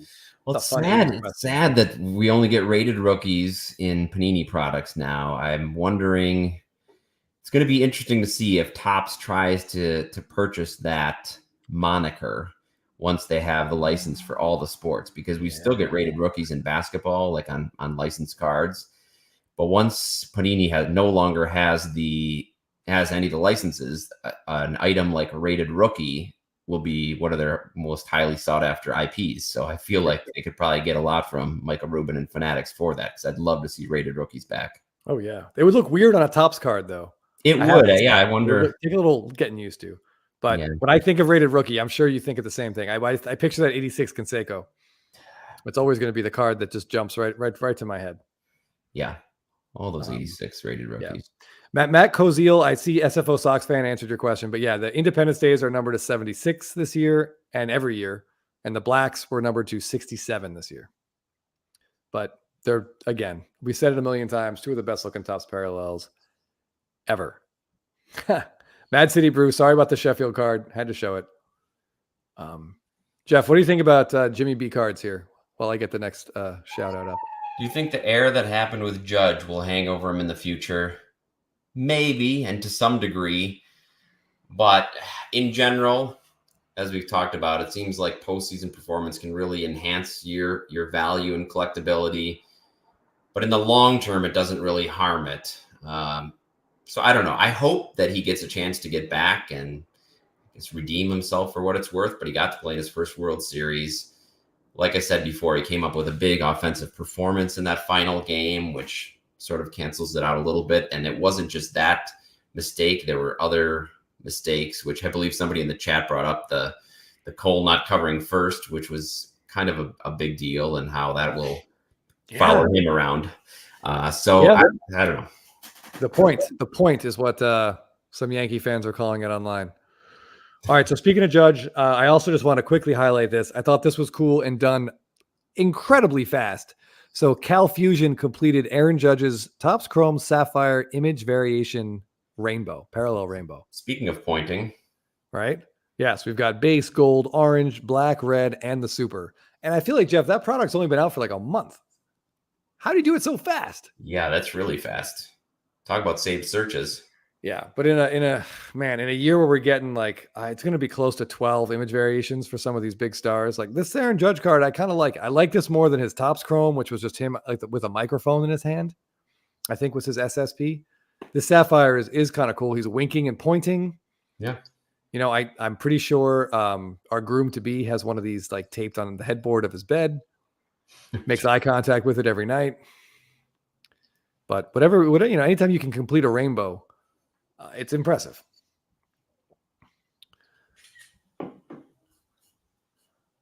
Yeah, that's. But I also just wanted to really quick. Gigi's cards here showed his AJ Smith-Shawver rainbow at a Topps Chrome. That's a lot of pictures. And this is incomplete. This is still missing 5. So Topps Chrome is just off the deep end with their How parallels. many is that? 1, 2, 3, 4, 5, 6, 7, 8. What do we got? 32? Is that the count for this year? Yeah, 32 or 31, I think, is the total. But just an absurd amount of parallels. All right. So a lot of Shohei Ohtani cards this year, Jeff. Been selling for a lot of money. There's one that I just wanted to briefly mention because I like it, but I feel like it's disrespected in the hobby. So this one comes from Retro Raj Collects, a friend of the show. So he's got Ohtani's Topps Chrome image variation, which SGC here calls running. And I like this because he's not pitching. Coming out of the dugout. Yeah. Yeah, I am a little bit tired of his flagship pitching images, certainly from 2018. But I like this card. A lot of red. Speaking, there should be red refractors to this, but I have not seen any. But I like this card. I think that the rumored print run I've seen is around like 500, which is pretty low, for a 2018 card. Slightly more than the Bowman Chrome, like carrying the bag.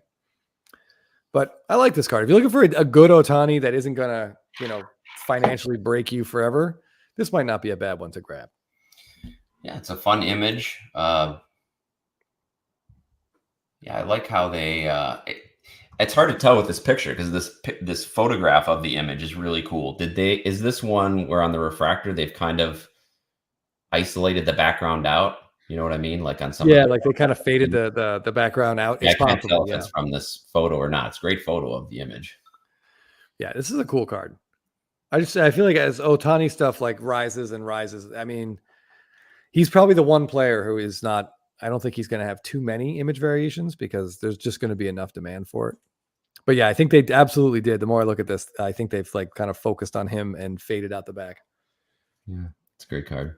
And side note, Rafael Devers has a variation in the same set, and it's the same kind of shot, like running out of the dugout. And I wish all of them that year. That'd be a cool theme to do, but not what we got. All right. Hold on to your hats. You ready for my favorite card of the week? One of my favorite cards that I've seen all year. Is it a Star Wars card? It's not Star Wars, and I know what you're going to say, but it's not Lord of the Rings either. This comes from All My Cards Suck. That is his Instagram account, and it's not true at all. Wow. I love this card. So this is a Crocodile Hunter card with a certified auto from Steve Irwin.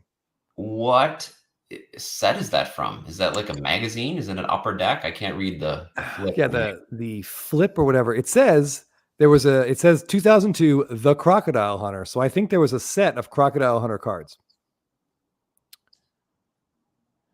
But in terms of like, I've never seen a set like that. I haven't either.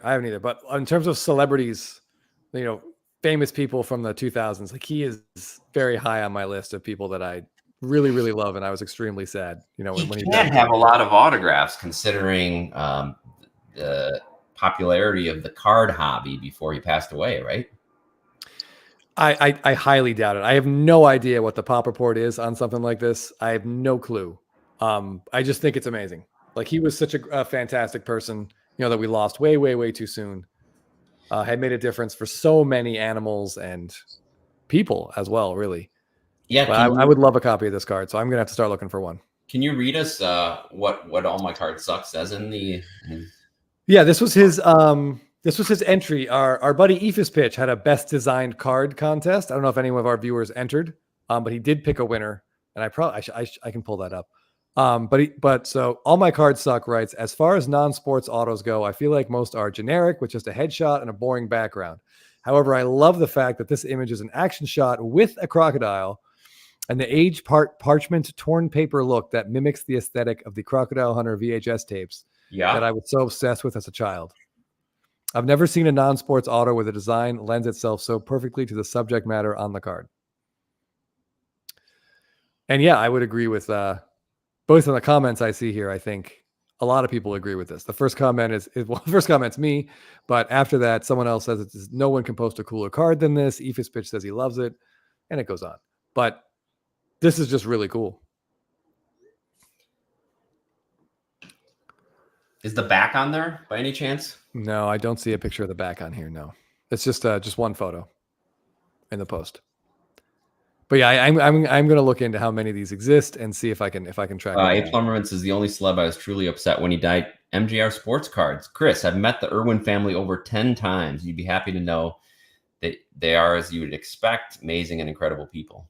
That's cool. Awesome. I've heard that a gentleman that my wife and I met on a trip, actually went to school with Steve Irwin, and they were still, he was very good friends with him. I ended up meeting this guy a couple years later again at the zoo that Steve Irwin had worked at, and he had a lot of great stories about him as well, just all the time that he'd spent and knowing him. But yeah, MJR Sports Cards. I think this dude is awesome. I don't know. One of the saddest deaths, I think. I mean, for humanity, really, for the planet. Truly, what a cool card. Well, yes, I'm not surprised it wasn't Star Wars. I'm a little surprised it wasn't Lord of the Rings, but I'm not surprised it had to do with animals. So yeah, very cool. Jeff, I am seeing in the chat a huge card was hit recently by some people. And I believe Casey is here himself.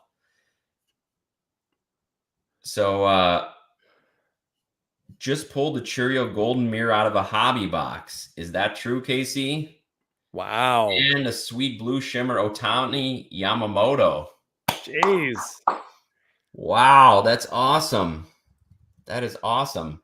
Are they? Did you pull them for you, Casey, or were you pulling them for somebody else? That's awesome. Yeah, that's a great SSP image. I'm trying to picture the Ohtani Yamamoto image. Jeff Guggenhagen wants it. For me, I mean, that's one of the best looking. That's awesome. Was it backwards in the pack? I'm curious about. Good question. Was it backwards in the pack? Let us know. Post a photo. Yeah, absolutely. Yeah, definitely post a picture of that. That's amazing. That's the kind of thing I hope we pull something fun like that at the wedding tomorrow. But Oh, yeah, this is some good news from MGR. I heard Casey was donating the cards to the Blabbin channel. Wow. This is breaking news. Thoughtful. KC, you're very generous. And he says it was backwards, Chris. It was backwards? Nice. Yeah. Well, with great fans like that, Jeff, that can allow us to do trivia. That's true. Bring trivia back. Bring trivia back with a Cheerio card. All right. Jeez. I just realized when I'm looking for something, my eyes, I look insane. Hold on. I just pulled up here.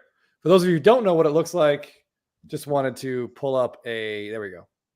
A shot of the card we are talking about. Yes. Just so many cool details about this, Jeff. Like the jersey.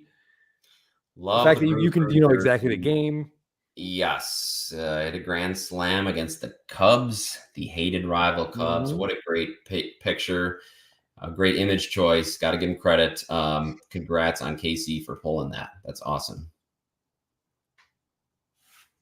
Ooh. Gabba 100, going back to Mike Trout, has a really interesting Mike Trout question. Are there any big Mike Trout cards where he isn't wearing an Angels uniform? I can think of one off the top of my head, Jeff, but it might take a minute to dig up did you post? It's on your page, right? Are you? I'm not sure which one you're thinking of. Are you thinking of the one where he struck out against Ohtani in the WBC wearing the USA jersey? Because that's a really popular card if you can get a parallel. Well, no, I was thinking of. All right, let me see how quickly I can find it. His SSP. Yeah, the 2016. Yeah, 2016. I think he's in the All-Star jersey. Yes, he is. Is that the Padres All-Star year? Yes, yeah, the brown and yellow. I feel like I know you posted it. It was earlier this year because we traded for it, right? Yes. There it is. Oh, it didn't take too long. Variation. Yeah. Beating Cubs with a grand slam. Exactly right. Oh, man. Yeah. Yeah. That's a great card. So, yeah, to answer your question, this is probably, off the top of my head, this is his best non-Angels jersey card. 2016 update, SSSSP. I think there's like 2 at PSA now. Yeah. Known as backwards hat. Yes. So we have an 8. I believe Cards and Crypto on Instagram has the 10. That's crazy. You want to see what it looks like in a nicer slab? But that's one of those cards. Jeff and I were just pumped to. If that said 6, I would have been excited. Yep, just to get it back. Yeah, just to get it in hand. Chris, people maybe want to see your feet. If we get a Patreon OnlyFans page going, so we can have our trivia back. I don't know. Speaking of Lord of the Rings, Jeff, I don't think my feet are not getting anyone too excited. I definitely have a bit of a hobbit in me. Ooh, that sounds bad. But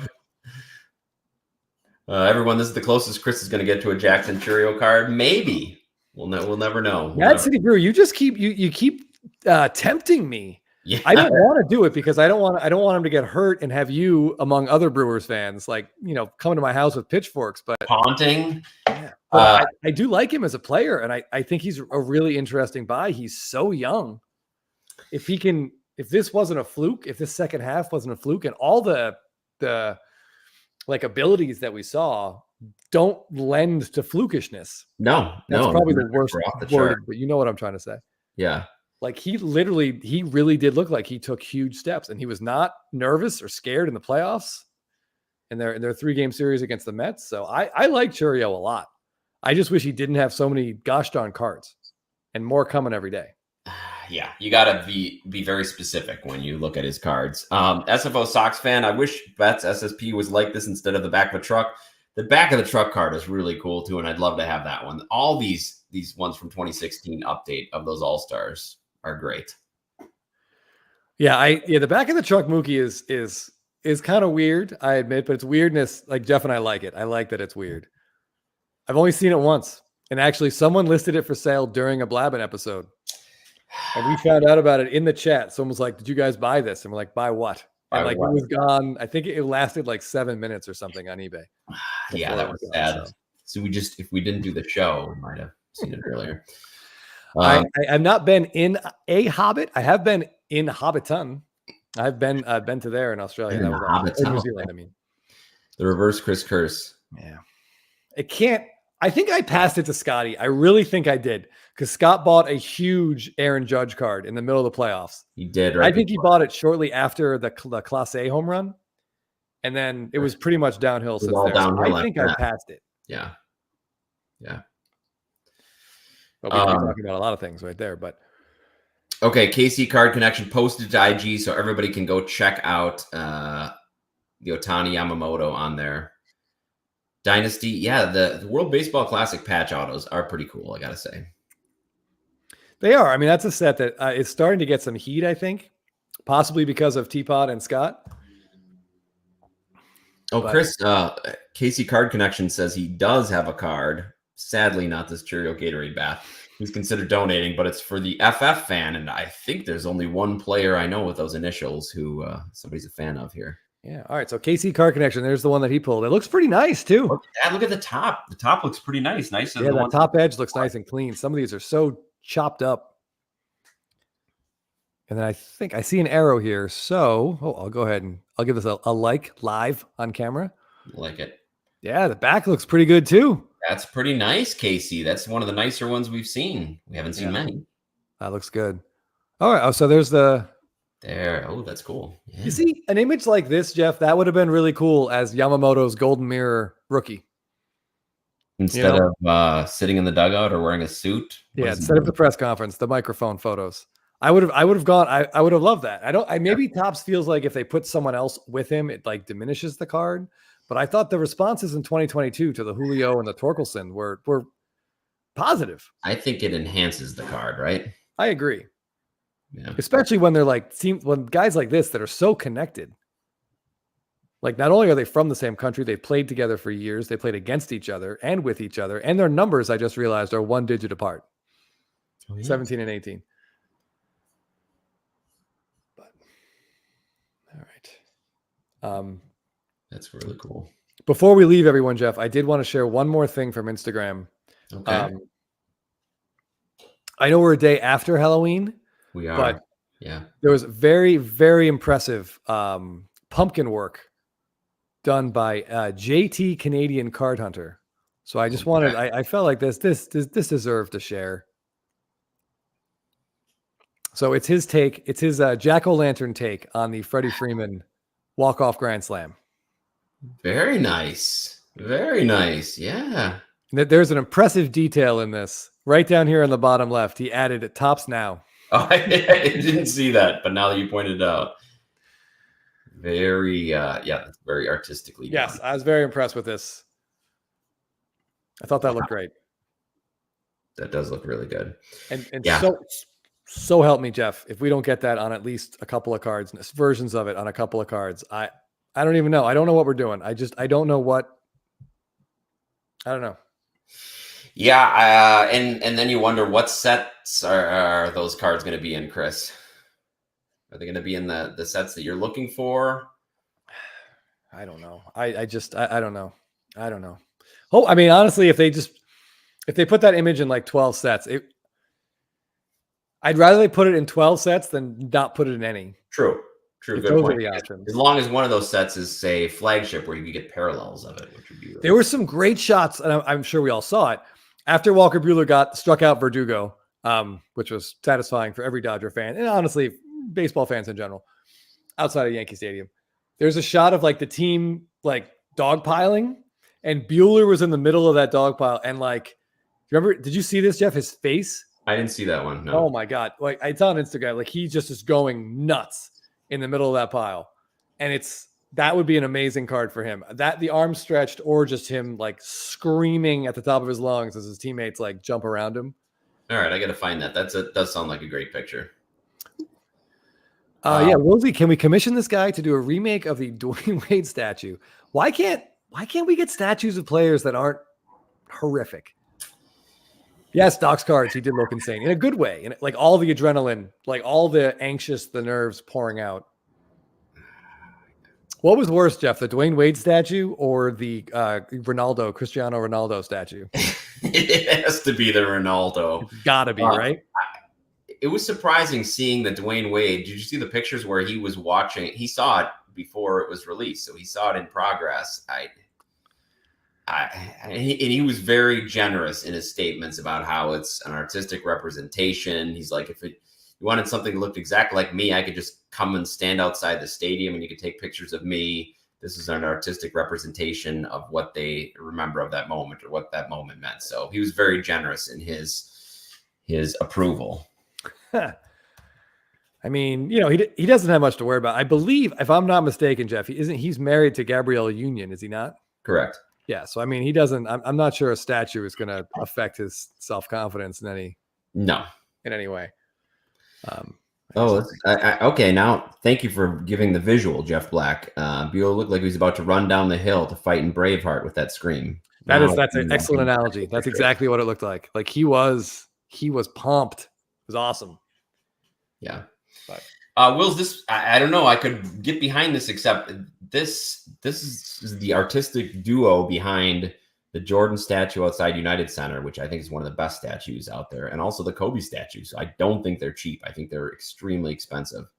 But also agree with BFG, seeing the Dwayne Wade statue portrayed as Han Solo frozen in carbonite might be the best meme I've seen in a while. There is, that's a good one. Yeah. The internet is undefeated, Jeff. It is both a horrible cesspool, but also just a wonderful place for comedic ingenuity. Yes, absolutely. All right. Anything else you want to say before we let these fine people go? We really appreciate you guys joining on a Friday night. It's an unusual time for us, date and time, but we appreciate everybody being willing to join, especially with the lack of baseball. Yeah, it's weird. It's sad. So the more you think about, like, we won't get a baseball game, for a long time now. Yeah, we get the hot stove league action already in play, and then there'll be the build up and the team workouts, and then some spring training games. But yeah, we're not going to get a meaningful game for several months, which is a little disheartening. Yes, I think we'll leave you tonight with Cardboard Showcase here mentioning he picked up a Soto SSP. Yeah. And this card, from what I have seen in terms of like sales, this is the type of excitement people get when the image is really cool. Yep. Like this card has been selling for like $400 and up. And as we were criticized pretty aggressively for getting this wrong, but this is his first home run at Yankee Stadium. It's very clearly their home uniforms. Home uniforms, yep. We're getting yelled at pretty good about that. which I guess Scott is fair. was convinced that it was at the Astros, and yeah, we pinstripes. should have known. We should have known that. The pinstripes are always the home, but this is a really cool card. I like it. You got some pretty good ups there too. Yeah, it's pretty athletic. Just no Kendrys Morales, please. Speaking of Morales, Kevin, we did talk about this briefly at the beginning. You're very excited to see Soler, that contract gone. That's good stuff. That's good general managing. Because for God's sakes, Jeff, it would have cost his $32 million plus the 27 in dead money for Jared Kelenic. I mean, that's not a lot of production for an outrageous amount of money. Yeah. Well, there's a lot of teams that are suffering with those albatross contracts. Very true. Yeah, Mad City Brew. There's options. There's a lot of options on how they want to show this on cards, but I'm sure they'll find some good ones for us. Absolutely. And I just was highlighting ATL Jeff Black, so you could always go watch some fall ball and Little League games. Yes, I'm still coaching. We got a game tomorrow morning, the next 6 weeks. And I do have to say, with my team of 7-year-olds, that the fundamentals are pretty similar to what we saw with the Yankees. So there are some parallels with the World Series. So yeah, you guys can check out some Little League games and feel like you're watching the World Series. Yeah. Yep. BFG, let's not talk him out of it. Okay. I want to make sure the ink is dry on this deal before we start. Oh, whoops, wrong one. Before we start criticizing what the Angels are doing. But yeah. All right, everybody. Well, thank you for joining us. Give your parents a call, especially after baseball season's done. Just say, check in with them. Like Chris's dad was very excited about the Dodgers winning. It's fun to be able to talk baseball with your folks. Yeah. You got a last question, Chris? Last question. Cardaholic. I might spend the offseason buying a Mookie Betts Bowman first auto. I don't know. If you can make money on the card when you sell it, you can't ever be faulted for taking a profit. But Kate Krasky was asking earlier, is this the all season where people realize how good Mookie Betts is? I don't know. I just don't know. We don't know, but it might be. It might be. His market is really hard to understand. Yeah. But he will not be in the headlines. He won't be getting a Juan Soto type contract. Nope. So he's not going to be getting the postseason awards, so he'll be out of the limelight. So there might be some good buying opportunities. Yeah. Yep. All right, everybody. Thank you very much. And we will next week, is that SSP Thursday? Yes. It is. So it's the latest in a month it can be. It's November 7th, SSP Thursday. So please, Jeff and I have, we have two. Well, we got two monsters to post. I'm very excited. And we know our groom-to-be has a monster as well. He's excited to post. So yeah, you guys got another week. Come up with a good SSP. Even if you posted it before, you can post it again. We still love it. Yes. So on Instagram with the hashtag SSP Thursday. And if you have any questions, hit us up on Instagram before then, and we will see you next week. All right. Yeah. Yep. Cheers, everybody. Enjoy your weekend. All right.